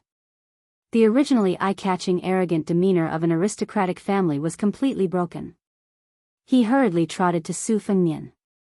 If not for the fact that he was worried that his behavior of kneeling down and kowtowing would be too shocking, this young man with 4 famous swords in the box would have done so long ago. At this time, he only cupped his fists and said softly with red eyes, "Zhang Chunlin of Yuyan Mountain Villa pays his respects to benefactor." At that time, before Su Fengnian and Han Xingxuan's life and death battle, the heavy snow blocked the road, so he stayed in Yuyan Mountain Villa with Wang Xiaoping, Xianyuan Qingfeng, and the others. During that time, when he was fishing, he encountered a group of white-clothed qi cultivators who were like immortals. He was swayed by his emotions and saved Zhang Chunlin's parents. After that, he also took away the swords such as Long Su Feng and Slender Waist. Now Yuyan Mountain Villa's luck had changed. Zhang Bingling, who had untied the knot in his heart, joined hands with his wife to reforge the sword. More than 10 famous swords with unparalleled sharpness came out one after another. The villa became famous and became one of the new top 10 sects in one fell swoop. As Su Fengnian became famous all over the world, Yuyan Mountain Villa also deduced the hidden identity of Su Fengnian based on the clues. Zhang Chunlin, who had always been longing for Jianghu, naturally regarded Su Fengnian as his benefactor and immortal. This time, he left the protection of his parents' wings and left the villa in order to go to Biyao to find the Sword Immortal Senior, that he had once mistakenly thought was a white-haired, ruddy-faced but aged 100 years old. He wanted to express his gratitude to the young king of the northwest border in person on behalf of his parents and the villa. As for the plan that was buried deep in his heart that he did not even tell his parents, Zhang Chunlin became more and more determined along the way. Su Fengnian joked, "At that time, I was fooling people. My hair was all white. It's not easy for child Zhang to recognize me." Zhang Chunlin unconsciously blurted out, "Even if I turned into ashes, I would still recognize you." Then, the young master of Yuyan Mountain Villa was dumbstruck. He wished he could slap himself twice to vent his anger. Su Fengnian dismissed it with a smile and casually asked, "Why are you alone?" Zhang Chunlin, who did not even know where to place his hands, blushed and said, "I also got to know some Jianghu disciples of the big sections. But they gathered quickly and dispersed quickly. In the end, there were only 2 or 3 close friends left. It's a pity that we were close to this small town. Those people had to travel with the elders of the sections. I really could not get used to seeing some things that had already been established, so I found an excuse to leave." Su Fengnian smiled and said, "When one is in Jianghu, one has to do as the Romans do." Su Fengnian also did not want to speak such old-fashioned preaching words to a person of the same age. He quickly changed the topic. "The 4 swords in the case, other than the rootless sky water that I saw that year, the 3 new swords all came from the Dragon Cliff sword furnace?" Zhang Chunlin stretched out his hand and patted the sword case behind him. He grinned and said, "There are 2 swords from the Dragon Cliff incense burner, named Fledgling and Monk's Hut. The Water Dragon Song sword furnace that had not been opened for 120 years was also opened at the end of last year. The sword's body was as clear as ice and snow, and the sword's body had a natural curve that was suspected of breaking the rules. In memory of my benefactor, I boldly named it Frost Blade." They were still about 200 steps away from the entrance of the town. There were many tents and it was getting more and more difficult to move forward. Especially when Su Fengnian was leading the horse at an inappropriate time. Naturally, people rolled their eyes at him. Influenced by his simple family style, Zhang Chunlin had always been a well-educated and kind young man. However, when he saw his benefactor apologizing to others, the young and vigorous Zhang Chunlin was still somewhat angry. He felt that it was not worth it for his benefactor to apologize to others, but at the same time, he constantly reminded himself not to ruin his benefactor's great plans. When Su Fengnian and his horse were unable to pass through the crowd, he said to Zhang Chunlin, "I won't send you into the town. I still have to return to Liangzhou." Zhang Chunlin was once again stunned on the spot. "Benefactor, you're not going in?" Su Fengnian said self-deprecatingly, "I won't join in the fun. The war at the border is urgent. You should have heard that I was chased all the way to the south by Tuoba Bodhisattva. I have to hurry back now." Zhang Chunlin wanted to say something but stopped. His ears were red to his neck and his eyes were wandering. It was obvious that he was in a dilemma. Su Fengnian seemed to have seen through his thoughts. He smiled freely and said, "If you want to enter the Baliang Frontier Army because you want to repay a debt of gratitude, I'll be honest. In fact, there's no need. First of all, your Yuyan Mountain Villa has given me a sword twice, so you don't owe me anything. Second of all, Jianghu men have been in Jianghu for a long time. The soldiers at the border will die at the border. This has always been the case." Just as Zhang Chunlin was about to speak, 2 groups of people arrived. Behind them was Shen Changgang, whom Su Fengnian had met by chance. The 3 people who came out of the town were Zhang Chunlin's rare friends. The difference in status between the 2 sides was like heaven and earth. The difference in bearing and demeanor was also huge. Therefore, when the 3 people stood beside Zhang Chunlin and the timid Shen Changgang stood beside Su Fengnian, the 2 groups were clearly separated. Even if the three young men did not show the slightest contempt, they were only a few steps away from Xinchanggang, as far as the horizon. Su Fengnian did not have any sighs about this. That time at the Baogua temple in Gangnam-do, the poor scholar Chen Shiliang sat at the same table as those famous people. Was it not the same? Although Zhang Chunlin was on good terms with the three people of the same age, he had never revealed Su Fengnian's identity. When talking about the fight for the flying sword that happened on the lake of the villa, Zhang Chunlin only said that he met a sword immortal senior who had concealed his identity. His white hair was like frost and he had countless flying swords. He was a genuine immortal. Chapter 1492. Xinchanggang tugged at Su Fengnian's sleeve and whispered, "You want to go north? Why don't you take me with you? As for me, since I can't help much here and no one wants me even if I wave the flag and shout, I want to go to Biyao to take a look." Along the way, I heard from many people that not only does Biyao Palace have an arsenal and Tide Hark Lake, but there are also 30 new monoliths behind the mountain. In the past, I only heard people curse Biyao. At the beginning of spring, I heard that Biyao was defeated in Yuzhou, losing one battle after another. What they said was that they threw away their armor and were utterly defeated. In short, the Beimang barbarians came knocking at their door. On this trip to the western regions, I mainly passed through the northern part of the Shishu Road near Beiyang's Lingzhou area. Only then did I know that some things might be different. At first, I was skeptical because hearing it with my own ears was different. I wanted to see it with my own eyes. If I was unlucky enough to run into the Beimang barbarians and be trampled into meat paste by the horses, then I'll count myself unlucky. If by any chance it's not like that, when I return to Yanglu County, I want to say something that no one else has said before. Thousands of Jianghu people from the Central Plains entered the western regions from 3 directions. Xinchangang's group was in the middle, passing through the border between the Shishu Road and Beiyang Road. Huang Fangfua's group took the Shishu Road Plank Road, and the last group passed through Lingzhou under the guidance of the Fish Dragon Gang's Lu Nerong. Su Fengnian looked at Xinchanggang, whose expression was solemn and sincere, and shook his head. "Don't go. People die at the border every day. There's nothing to see. Besides, Beiyang is heavily guarded. You won't be able to reach Huda City, which is the northernmost part of Liangzhou, or Xiaoguang City, which is the southernmost part of Huluku." Xinchanggang scratched his head and turned to glance at the group of men in the distance. "I casually mentioned to them that you're a local of Beiyang. For some reason, when they heard that someone was leading the way, they insisted on going to Beiyang. They said that since we're already in the western regions, it would be outrageous if we didn't go to Beiyang. It wouldn't be good for us to go back to our hometown and brag that we've seen 300,000 cavalrymen from Beiyang. I have a habit of boasting without a draft. Now, How about you take us to the southern border of Beiyang and then we go on our own?" Of course, Su Fengnian wouldn't drag his feet for them.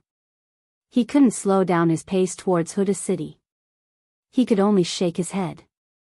If it weren't for the current situation and a year or half a year ago, it wouldn't be a problem to take you to Liangzhou Pass to see the scenery beyond the Great Wall, let alone the southern border of Beiyang. Xinchanggang didn't get angry. He patted Su Fengnian's shoulder and laughed. "It's okay. I'll go back and let them know." "Okay. You owe me a drink. How about it?" Xinchanggang turned around and jogged a dozen steps. Suddenly, he turned his head and asked, "Oh right, if we go to Beiyang in the future, how can I find you for a drink?" Su Fengnian was about to speak when Zhang Chunlin looked at Xinchanggang, who was slow to react. He laughed and said, "What a coincidence. I'm also going to Liangzhou soon. If you don't mind, let's go together." Xinchanggang was a little surprised. He asked tentatively, "Won't it trouble you?" Zhang Chunlin's smile was intoxicating. He said loudly, "I promise to eat meat and drink wine along the way. How about it?" Then, Zhang Chunlin turned to look at his 3 friends with a gloating expression. Chen Jingyong, Qi retreated. "Kai Yongjia, what do you say? Do you dare to follow our agreement and go to the border of Liangzhou with me after this matter is over?" Chen Jingyong, who was the most handsome of the 3, smiled and said, why wouldn't I dare? The young man with the most conceited expression crossed his arms. I dare to go to the battlefield and kill the barbarians in person. Why wouldn't I dare to go to Jianghu? If that vassal king really had the magnificent feat of personally leading an army to appear at the mouth of the gourd, and if Su Fengnian's piece is among the 300,000 stone steels on Mount Qingliang, then after we retreat, there's no harm in me leading his horse. The other young man, who was dressed in a scholarly robe, said with a smile, I like the little girls in Yanji County the most. As for fighting, I don't like it very much, but I'm not afraid of it either. Su Fengnian smiled and said goodbye to them. He led his horse away. Chen Jingyong glanced at Zhang Chunlin, whose eyes were wandering for thousands of miles, and asked softly, Who is it? When we met Fairy Lu at the drum platform, I didn't see you so distracted. Zhang Chunlin smiled and said, You'll know in the future. Just as Su Fengnian left the crowd and mounted his horse to gallop north, the woman in purple was no longer standing on the roof of the tall building. Then, the woman's words spread throughout the world in the late spring of the second year of the auspicious era. At this moment, she stood with her hands behind her back, like a female emperor sitting in the north facing the south. 6 bloody heads were placed near the bottom of his feet. There's a guy who was with you just now, and now he's secretly heading north. If I'm not wrong, he's rushing to Huda City, which is under the siege of Beimang's million-strong army. This person probably just fought with someone from the northern part of the western regions to the southern part of the western regions. The two of them have been fighting for almost a month, more than 1,000 miles. He didn't win, so he's too ashamed to meet others. His opponent is called Tuoba Bodhisattva. I'm not interested in the Battle of Liangmang, and I don't have a good impression of him or Baliang. Besides, I'm just the woman that person mentioned. Going to the battlefield to kill the enemy has always been a man's job. It has nothing to do with me, Xianyuan Qingfeng. What does it have to do with me? There are nearly 4,000 people here, and more than 3,700 men. Other than the 62 members of the Fish Dragon Gang, there's no one else from Baliang. During this year's Qingming Festival, there's a place called Mount Qingliang in Baliang. 36,872 names have been carved on the steel forest behind the mountain. As for the Beimang barbarians, nearly 100,000 people have died in Liuzhou, Liangzhou, and Yuzhou. At this point, she kicked the 6 heads off the roof one by one. I, Xianyuan Qingfeng, have already killed the 6 demons. There's nothing for you to do. So now, I only have one question for you. Baliang has only 2 million households, and more than 30,000 people have died. How many people from Liang and the Central Plains have died in battle? And how many people dare to die in battle? If I remember correctly, Liang dynasty, after the reformation at the end of Yonghui dynasty, has 12 provinces, 63 prefectures, and more than 270 counties besides Baliang. Millions of Beimang barbarians are already at the border. Where are the men of Liang? There was a deathly silence inside and outside the town. The woman on the roof sneered, and it was unusually ear-piercing. Finally, a clear voice rang out in one of the taverns in town. Jinggan Province, Qingzhou Hanlin County, Quick Snow Villa, Yuchi Yuquan, here. I'm willing to go to the border. The woman on the roof laughed. How strange. It's a woman. Then, someone at the entrance of the town said loudly, Dongyue Province, Wu Province, Zhang Chunlin, is willing to die outside Baliang. Peach Blossom County, Gangnam-do, has me, Chen Jingyong. Huainan Province, Peng Province, has retreated, only seeking death. Qingzhou Province, Xiangfan City's Kai Yongjia, dares to fight to the death at the border. A slightly weak voice rang out, but it sounded more heroic and solemn. Yanglu County, Gangnam-do, Shenchanging is here. Nanjiang Province, Wenxian County, Bazhou, Shuetao is here. Voices rose and fell one after another, continuing without end as if there was no end to them. Far to the north of the town, a rider stopped, but he didn't turn around.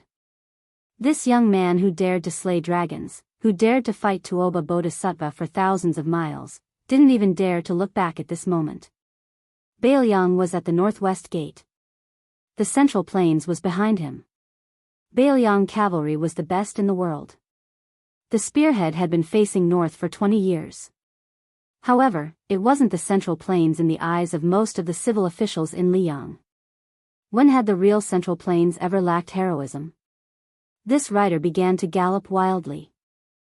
Chapter 1493. In addition to the 3 provinces and 6 ministries, Liang had established 6 academies.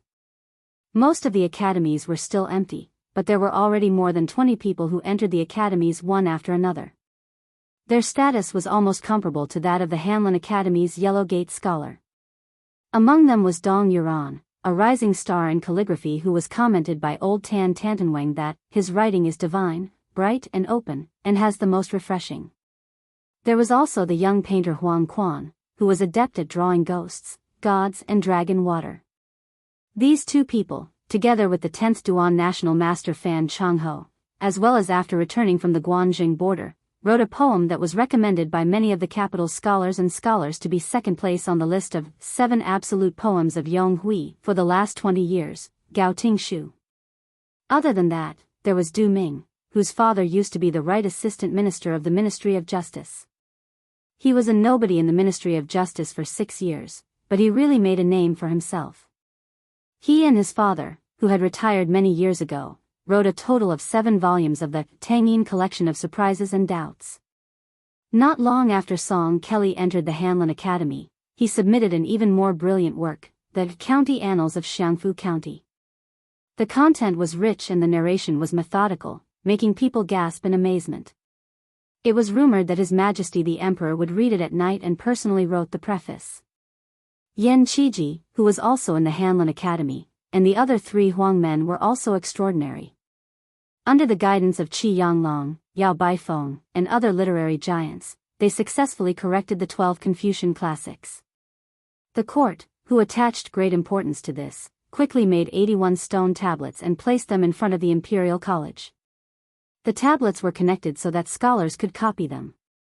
For a time, the outside of the Imperial College was brightly lit every night. At the same time, the court officially announced the new calendar created by the imperial astronomer. It created the first deduction method of first loss, and second circle, which was said to be the most precise calendar. As spring and summer turned, the Liang Emperor held a banquet in the palace. He invited all the old people in the capital who were over 70 years old, and half of them were the survivors of the 8 kingdoms. All of the people of Liang in Tai and city would probably have mixed feelings about such a flourishing literary style. Many of the old West Chu survivors who had lived in the capital for many years would shed tears. Their withered fingers trembled as they took off the West Chu crown on their heads that had never been banned by the Liang imperial court. Everyone knew that the emperor's children and grandchildren studied in the diligent room. However, apart from the officials in the capital, very few people knew that not far from the diligent room, there was a place to worship the Confucian sage Zhang. Here, there was a plaque with the words, "Heaven and Earth Together," written by the late emperor. The sage was worshipped there, as well as the secondary sage, and previous Confucian sages. At this time, the young emperor of Liang raised his head to look at the 3 divine positions and 8 memorial tablets. There were 3 people standing beside the emperor, Chen Wang, who was already a purple-clothed official, Song Kelly, who had once had 2 teachers, but unfortunately couldn't keep his integrity anymore, and a middle-aged Confucian scholar who was very unfamiliar to most people in the capital. The emperor said softly, "Song Kelly, your family originally had hopes of marrying 2 people here, but your grandfather and father both disappointed the late emperor. I don't want you to disappoint me again." Song Kelly bowed his head and said slowly, "I can only do my best." The emperor didn't say anything else.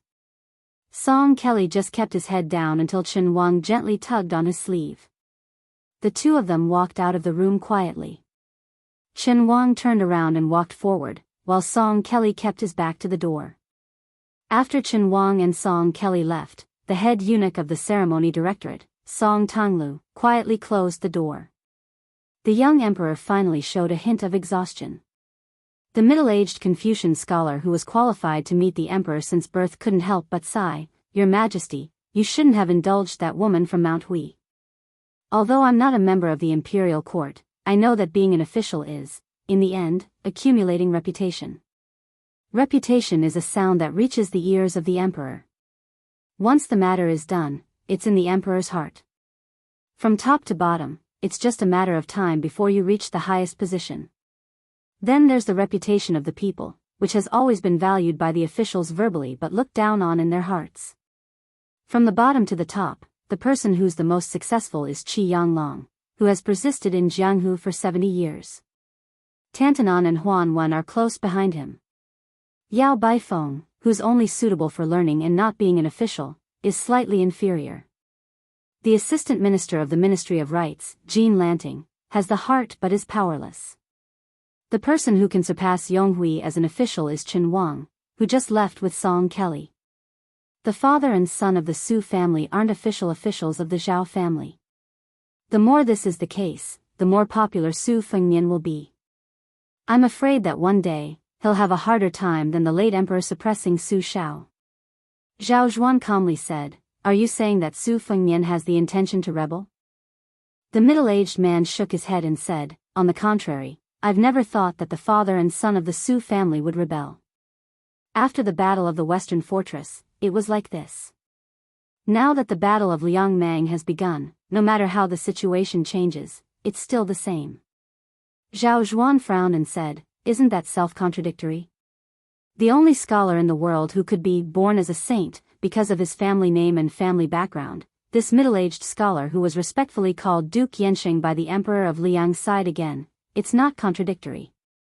Your Majesty shouldn't set your sights on the next 10 years, but should look further. Your Majesty, what's the origin of the rise and fall of each dynasty?" Zhao Zhuan smiled bitterly and said, "Duke Yensheng's test is so big, I really don't know how to solve the problem from the small. If I say some empty words, not to mention Duke Yensheng, even I would find it ridiculous." The scholar shook his head and said, "Your Majesty is wrong, very wrong." Chapter 1494. Zhao Zhuan said sincerely, "Duke Yensheng, please enlighten us. In this place, the two of us have nothing to hide from each other." The middle-aged master of the Duke Yensheng's mansion did not have the slightest reverence of an ordinary official who had reached the realm of perfection. He just said indifferently, "The Taoist saints advocated the 8 words: abandon wisdom, abandon benevolence, abandon righteousness. In the eyes of future generations, even if they don't criticize in their hearts, it is inevitable that they are confused. The reason is that for thousands of years, reading has become easier and more literate. The 8 words of the Taoist saints are like using the word block to control the flood. In the early days, the water was not deep, so it was feasible. But as time passed, it was not feasible. The original voluminous and tedious books became today's children holding a book with tens of thousands of words. Your Majesty, our Confucian school talks about etiquette, music, benevolence, and righteousness. We set rules for the people who read, and the combination of blocking and sparse, leaving gaps between rules for the people to follow etiquette. It is not only a matter of convenience, but also a matter of necessity." The middle-aged man looked up at a memorial tablet. "If the first emphasis on etiquette and music is a prescription that our Confucian school made for the emperor to govern the country, then the only respect for Confucianism is a gift that the founding emperor of the Great Feng dynasty gave to the Confucian school. The root of the rise and fall of the world is actually the collapse of etiquette and music that many people, including Your Majesty, regard as a general talk. When etiquette and music collapse, benevolence, righteousness, loyalty, and trust become rootless duckweed. Foreign relatives interfering in politics, eunuchs messing with the government, vassal towns establishing a separatist regime, party fighting to bring disaster to the country, and even the emperor neglecting his duties. Which one of these is not a matter of etiquette? Maybe Your Majesty will say that it is easy to know but difficult to do. You will say that the dike of 1,000 miles can be destroyed by an ant's nest. Everyone knows that. But people are not sages, and the world is so big, the territory is so vast, and the people are so many. As a king, how can you see where the first ant's nest came from, when, and who? Do you think so, Your Majesty?" Zhao Zhuan smiled, seeing a little to know the whole, and being immortal is a realm that only the masters of the finger Xian can reach. Zhen's studies are still so, but practicing martial arts is really killing me. The middle-aged man also smiled knowingly. He stretched out his hand and opened his 5 fingers to grab the air. By the way, the reason why Su Fengnian is the biggest problem of our dynasty is not that he is disloyal, nor is he unjust. In fact, this young king may be unreasonable in many things, but in my eyes, he is more polite than too many scholars. It's just that Su Fengnian and Zhang Julu were cut from the same cloth. They were working for the country, but they were not necessarily willing to work wholeheartedly for the sake of the emperor. Zhang Julu set up a dragon gate for the poor people in the world. Maybe in less than 300 years, when the emperor sits on the dragon throne, he doesn't need to pay attention to background at all. In addition, Su Fengnian is invisibly adding fuel to the fire.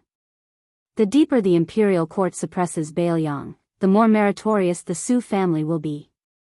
This trend may even be shortened by 100 or even 200 years. I, the Yanqing Duke, am not a saint. I can't see as far as Huang Longsher can see. I can only try my best to do things under my nose. Many sages had good intentions. They did not hesitate to die to open a new path for the future generations. Unfortunately, the future generations may not be grateful to them.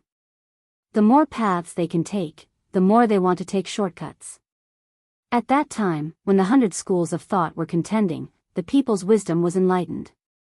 Therefore, the Taoist saints' inaction rule was completely reduced to empty talk. The emperor's dream of ruling by bowing down to rule was even more extravagant hope. Perhaps in the future, my Confucianism will also be in deep trouble like this. As the emperor of a country, the late emperor was actually wise enough. Unfortunately, he met Su Shao and Zhang Julu. The middle-aged man did not continue. He sighed with emotion. I'm just a scholar without the strength to truss a chicken. I'm far inferior to Zhang Julu when it comes to ruling the country. I'm far inferior to Yuan Benshi when it comes to planning the country. I'm far inferior to Su Fengnian when it comes to defending the country. I'm far inferior to Xia Guinying when it comes to creating chaos. I'm far inferior to Huang Longsher when it comes to foresight. But I have one thing that they can't do. Or more accurately, they are not willing to do it. That is to abide by their duties. The reason why I specially asked Your Majesty to bring Song Kelly today is very simple. It is because I like his name. I also want Chen Wang, whom Your Majesty has high hopes for, to understand my painstaking efforts. Zhao Zhuan turned to look at the scholar from the Zhang family who never left the house.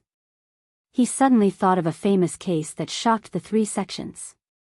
When the current Yanqing Duke was young, an eminent monk from the southern sect came from afar. The other guests in the residence asked 3 questions in succession. Kill 1 person and save 100 people. Do you kill the monk? Kill 100 people and save 10,000 people. Do you kill the monk? Kill 10,000 people and save 1,000,000 people. Do you kill the monk? The eminent monk was silent. No one knew if he had nothing to say or if he had the answer, but found it hard to say. It was said that at that time, the young man who had yet to inherit the title of Yanqing Duke slammed the table and stood up. He was furious and scolded the monk for being obsessed with becoming a Buddha and not daring to kill to save all living beings. He was that *T monk. The middle-aged man suddenly said, other than promising Your Majesty that I will go to Guangling Road to deal with Chao Changqing who has turned into a Ba Dao, I also want to tell Your Majesty one thing.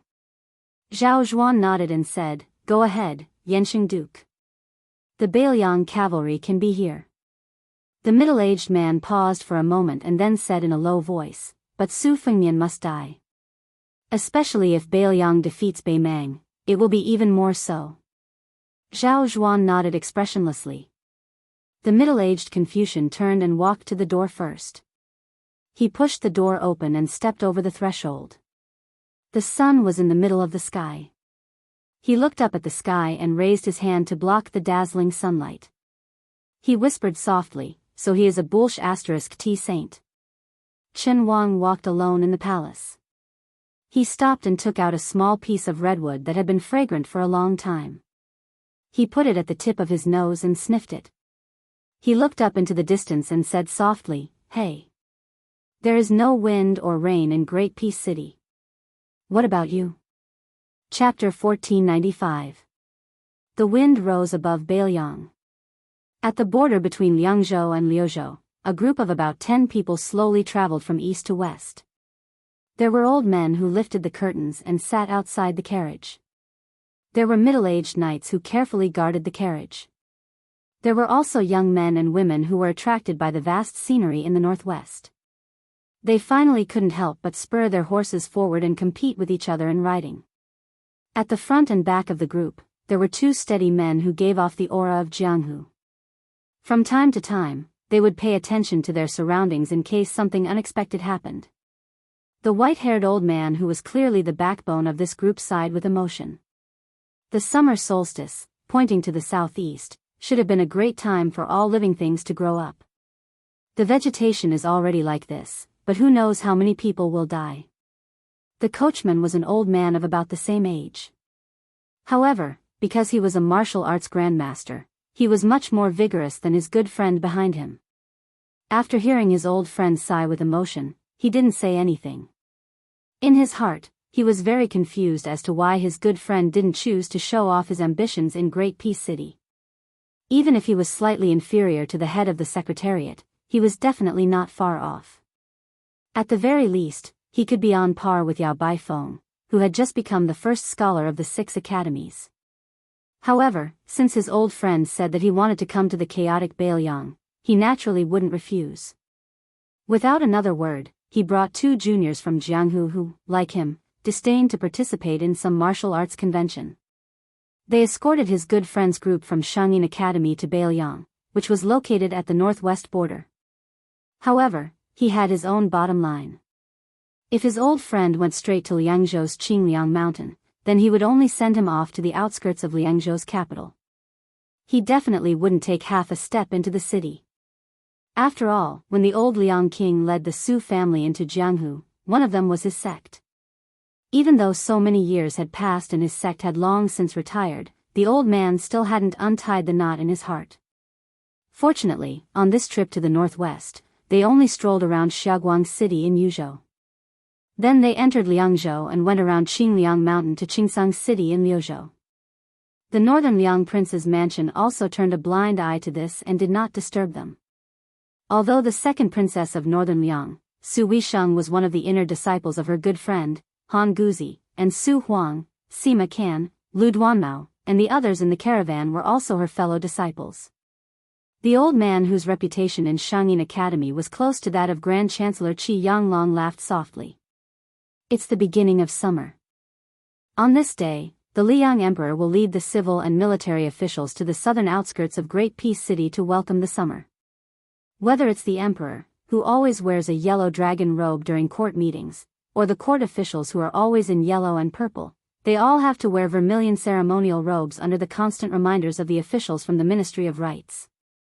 After the ceremony, the emperor will open the ice cellar in the palace and give the ice that was stored last winter to the officials who were evaluated as superior by the Ministry of Personnel. It's a pity that my unofficial disciple, Su Gong, who is the assistant minister of the Ministry of War, was somewhat implicated by his junior sister Su and had to stay in Liangzhou to patrol the border. Otherwise, he would definitely have a share. Oh right, old song. Your hometown has the custom of drinking spring wine to celebrate the arrival of spring, right? The coachman nodded and said in a muffled voice, "We've already finished the wine we brought when we set out." Under the suggestion of that provincial governor Mi from Lingzhou, alcohol is now banned everywhere in Biyao. The most we can buy is green ant wine. I don't want to drink this wine. Han Guzi said helplessly, Song Xinsheng, oh Song Xinsheng, why are you, an old drunkard, getting angry at green ant wine? Aren't you just looking for trouble? If you really have the ability, then go fight with that young great-grandmaster surnamed Su. The coachman became more and more annoyed. He snorted coldly. I can't beat him. If I could beat him, I would have drunk hundreds or thousands of caddies of green ant wine. While the 2 old men were chatting, 4 or 5 riders galloped toward them from afar. Other than Han Guzi's granddaughter, Han Guxiu, the others were the old man's favorite students. The oldest man was in his 40s. He was recognized as a master of the art of war but refused to enter the imperial court, Su Huang. There were also Sima Can, who was in his early 30s, and the handsome Lu Duanmao of the school of legalism. As for the woman with a cold temperament, she was a strange martial arts genius known as the Living Armory, Jin Baoshi. Since childhood, she had shown an amazing talent of eidetic memory. She had read all the martial arts secret books of all the major sects in the world, but she did not practice martial arts. Among them, Lu Duanmao's appearance was the most unbearable to look at. His skull was sunken, his nose was sunken, and his teeth were exposed. He had the appearance of someone who was destined to die young and be poor. Especially when he was together with Jin Baochu, who had an outstanding posture, he looked extremely ugly. If an ordinary timid girl looked at him, she might have nightmares at night. After Su Huang approached the carriage, he softly said, "Sir, just now, 3 li to the north, we encountered Northern Mang scouts. Judging from their attire, they should be Lu Gui's subordinates, the Black Fox Guard. There are close to an entire unit of men and horses, and they should be coming for us. If nothing unexpected happens, a cavalry troop will slaughter their way out very soon." Based on Liang Mang's similar scouting regulations, the number of cavalry behind the marking post was linked to the number of people. At the very least, there were over 1,000. The Beimang cavalry following behind us is only 500. If we continue to move forward, they may not be able to enter the battlefield in time. Should we go south or turn back to buy time for the 500 Beimang cavalry? Han Guzi had a geomancy map on his knees. After looking around, he stretched out his hand and quickly pinched his fingers. He smiled and said, "It's a good fortune. It's okay. We can continue to move forward. Even if the sky falls, there will be someone to hold it up." Su Huang smiled and didn't say anything else. It wasn't just him, everyone believed this without a doubt, directly ignoring the large-scale Northern Mang cavalry that was about to arrive. It was not that they were arrogant or that they relied too much on the martial arts grandmaster Song Xinsheng's combat strength. It was because their teacher, Han Guzi, was an erudite man. He knew the ways of the world and was flawless. When Huang Longshe was just an ordinary student in Shangyin Academy, he was extremely conceited. Thus, there was a saying, "Apart from the grain, there is no one else." Chapter 1496. The group of people ignored the Beimang cavalry and continued their journey west into Liuzhou. Jin Baoshi couldn't resist Han Guoxiu's coquettish behavior and had no choice but to agree to ride on the same horse. They whispered to each other about women's private matters. Even Jin Baoshi, who was as cold and arrogant as Su Weisheng in Shangyin Academy, had a slight smile on her face. Lu Duanmao rode side by side with his 2 senior apprentice brothers Su Huang and Sima Can. He asked curiously, "Senior apprentice brother Su, compared to the fierce battles in Liangzhou's Huda city and Yozhou's Huluku, the confrontation between the 2 armies in Liuzhou's Qingsang city is particularly quiet. Other than a small skirmish between light cavalry, there are no other movements. So, are we going to fight or not?" Su Huang, who was familiar with military books, smiled and said, "You have to ask Sima Can. It's useless to ask me." Lu Duanmao was stunned.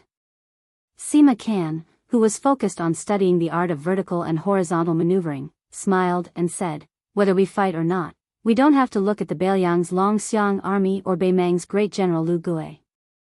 We have to look at the southern imperial court further north."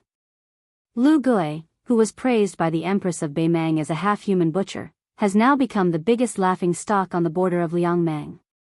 The southern imperial court of the northern barbarians is in an uproar. They all want to remove Lu Gui's position as the commander of the Western Front and give it to the king of the Northern Imperial Court, Tuoba Bodhisattva.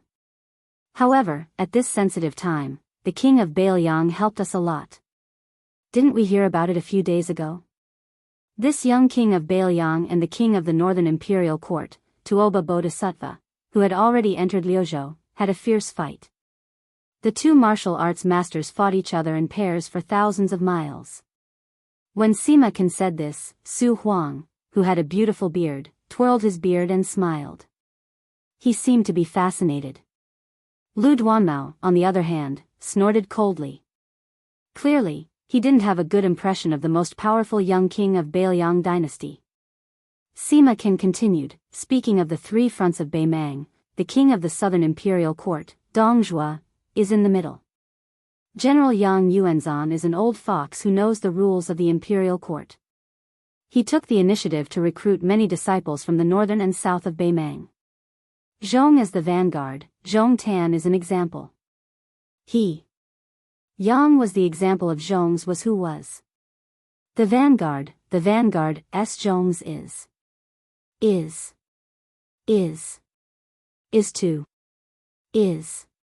is to that. By the. In comparison, the stubborn Lu Gui is not very likable. Fortunately, Tuoba Bodhisattva himself rushed to the North Court to meet with His Majesty in front of everyone's eyes. This Beimang war god deliberately lowered his stance midway and didn't hesitate to use his status as the deputy commander of the Western Front to discuss military matters with Lu Gui. He didn't show any signs of trying to seize power. This gave this old general a precious chance to catch his breath. Sima Qian suddenly laughed to his heart's content. However, the officials of the Southern Imperial Court who were rejected by Lu Gui back then weren't easy to get along with either. When this plan failed, they came up with another. But soon, there was another rumor that the reason the young vassal didn't hesitate to put himself in danger and fight with the king of the Northern Imperial Court in the desert for thousands of li was to protect Lu Gui's position as commander in exchange for peace in Lu province. Otherwise, if the overly conservative Lu Gui was replaced, the three fronts of Beiyang's border would have been crushed by Beimang's iron hooves. More than 100,000 northern barbarians had died in battle, and the two battlefields of Tigerhead City and Sheguang City were still in a stalemate. Beimang's army was already filled with complaints, so Lu Gui, who was in charge of Lu province's military affairs, naturally became the target of public criticism. He became the best choice for the Southern Imperial Court civil and military officials to vent their anger and resentment. The old woman of Beimang, who has always trusted Lu Gui, probably wouldn't suspect the Eastern Front because of these rumors. The reason she didn't suppress the rumors was because she had no choice but to protect the morale of the army. I'm guessing that she must have sent a secret letter to Lu Gui to comfort him. Sima Qian gazed into the distance with a grave expression. Will Lu province, which doesn't have a majestic city and high walls, fight? The answer is that it will definitely fight, and it will be exceptionally bitter. The speed at which people are dying on both sides will definitely surpass that of Tigerhead City and Calabash City. As for when the battle will begin, it will probably depend on when Tuoba Bodhisattva quietly returns to Lu province. The battlefield far away from the imperial court, even if it's several thousand li away from the dragon throne, is always the blood-stained lichen under the throne. How much blood will flow on the carpet under the throne is always decided by one person or the group of people near the throne. Lu Duanmao softly said, "Senior apprentice brother, you should go to Great Peace City." Sima Qian shook his head and smiled. Senior apprentice brother Su should go, but I shouldn't. At this moment, Han Guoxiu rode over to the side of the three men from the treasury. The young Han Guoxiu smiled sweetly and asked, "Why?" Sima Qian laughed and said, "Because there are many people in Great Peace City who are good at talking on paper. There are very few who can truly mobilize troops. If senior apprentice brother Su, who is full of military strategies, went there, he would be able to drill out of his bag very quickly. As for me, it's the exact opposite. I'm more suited for Beiyang, where fierce generals are as common as clouds but few strategists. It's a pity that teacher didn't take us to Qingliang Mountain. Otherwise, I would have thought of how to talk about old times with junior apprentice sister Su, and how to brag about myself to that deputy administrator Song Dongming." Han Guoxiu, who was sitting behind the treasury, made a playful face and teased, "Sima Qian, no wonder grandfather said that your skin is thick enough to be ranked among the top 10 experts in the world." Sima Qian turned his head towards the carriage and smiled mischievously as he shouted, "Teacher, you really like to praise people behind their backs. Even if you praise me in front of my face, I won't be proud." Han Guzi, who was famous for educating people without discrimination and teaching people in accordance with their aptitude, said unhappily, "Scram to the side." Even Lu Duanmao, who was filled with resentment at the mention of Beiyang and that young vassal king, was in a good mood. At this time, in the north, the figure of Beimang's black fox could be vaguely seen. And in front of the convoy, there was a rider who blocked the road, unknown whether it was friend or foe. Although the man in charge of opening the road at the front of the convoy was a junior of the martial arts grandmaster Song Xinsheng, his realm was not low. He had already stepped into the threshold of the second level of the master realm. And because of the famous divine weapon in his hand, he was able to fight against a first-level Vajra realm expert without being defeated in 100 moves. The man with the family's peerless blade, Forbidden Fire, subconsciously felt as if he was facing a great enemy. His body was full of qi, but he soon found that the qi of the rider was not terrifying. But to be careful, he still tightened his muscles and reached out to hold the hilt of the blade. Han Guzi asked Song Xinsheng to stop the carriage, then stood up and smiled at the leading rider. Tao Duanyang, don't be nervous. The rider in front did not stop and was getting closer and closer. Han Guxiu's head poked out from the back of the treasury and saw a handsome young man sitting on the back of the horse. She turned to Lu Duanmao and joked, look at his appearance, maybe he's your long-lost brother. Lu Duanmao almost choked to death. The rider came close to the carriage and respectfully cupped his fist and said, Old Mr. Han, there are 3,000 Beimang cavalry in the north. I'm here to escort you. Hearing that there were 3,000 Beimang cavalry, Han Guxiu was not afraid of anything. She still had the mood to joke, you're shameless. Are you sure you're not in a hurry to be reincarnated? Then she turned her head and shouted, Sima Can, you've met the same top 10 experts. Hurry up and compare your shamelessness.